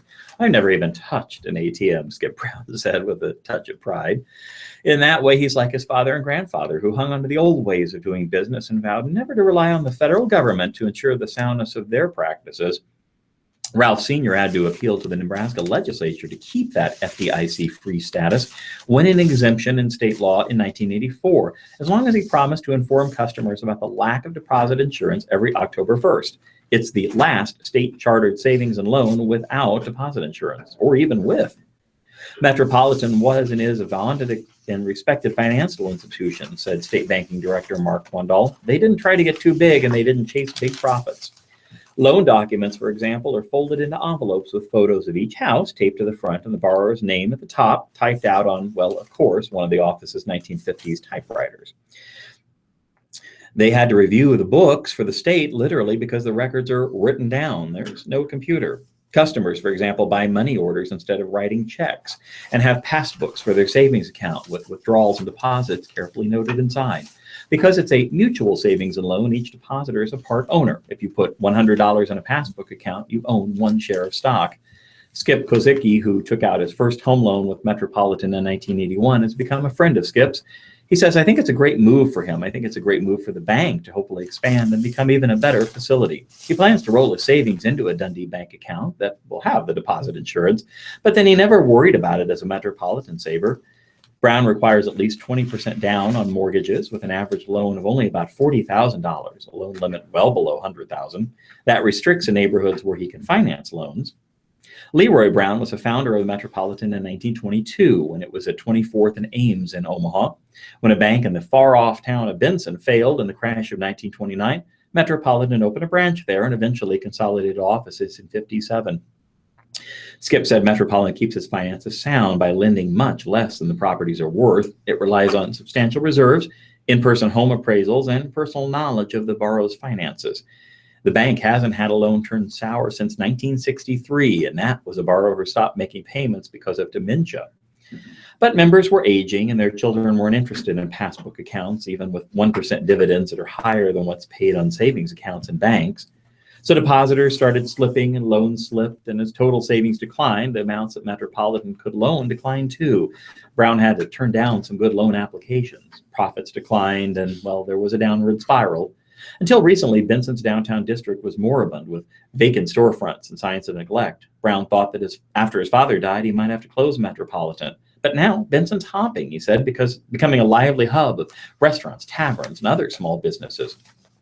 Through friends in the industry, he made contact with William Brush, president of Security State Bank, who came to the Metropolitan office and liked the location, liked that there was a parking lot, and it was just steps from Maple Street. It's so retro, so kind of a historical small town feel with the personality of the Browns, Brush said. That's a little bit of our roots, and I think it has a good feel. For example, Dundee's main bank is in a building formerly occupied by a grocery that was run by Warren Buffett's grandfather, giving it a similar connection to Omaha history. Brush said, "We're hoping to get the same good feelings from that little building in Benson. I could really sense the new vibrancy there," he said. So a purchase agreement followed, and Metropolitan's depositor owners unanimously approved the sale. Royal from the Dundee Bank is getting bids on renovation and will work out staffing. Brown is to remain at the Benson branch, making Dundee Bank part of Benson's commercial community. The new building will get a new roof, new utilities, an entirely new interior, and more space with the front bumped out toward the sidewalk, and it will now house an ATM. That sounds pretty cool. Dundee Bank has renovated some neat buildings, and it's nice to see them do another one. Well, Gary, I guess that's it for another good Sunday of news. Good. Have a very good week. Be well. And we return you to Emily in the control room. All right. That brings us to the end of your live reading for another level. Yeah, I've seen that little bank building before in Benson. I didn't know about that. It's interesting. Thank you so much for writing, Gary. We appreciate all of our readers. Thank you so much for listening to the Radio Virtual Network and New York Times.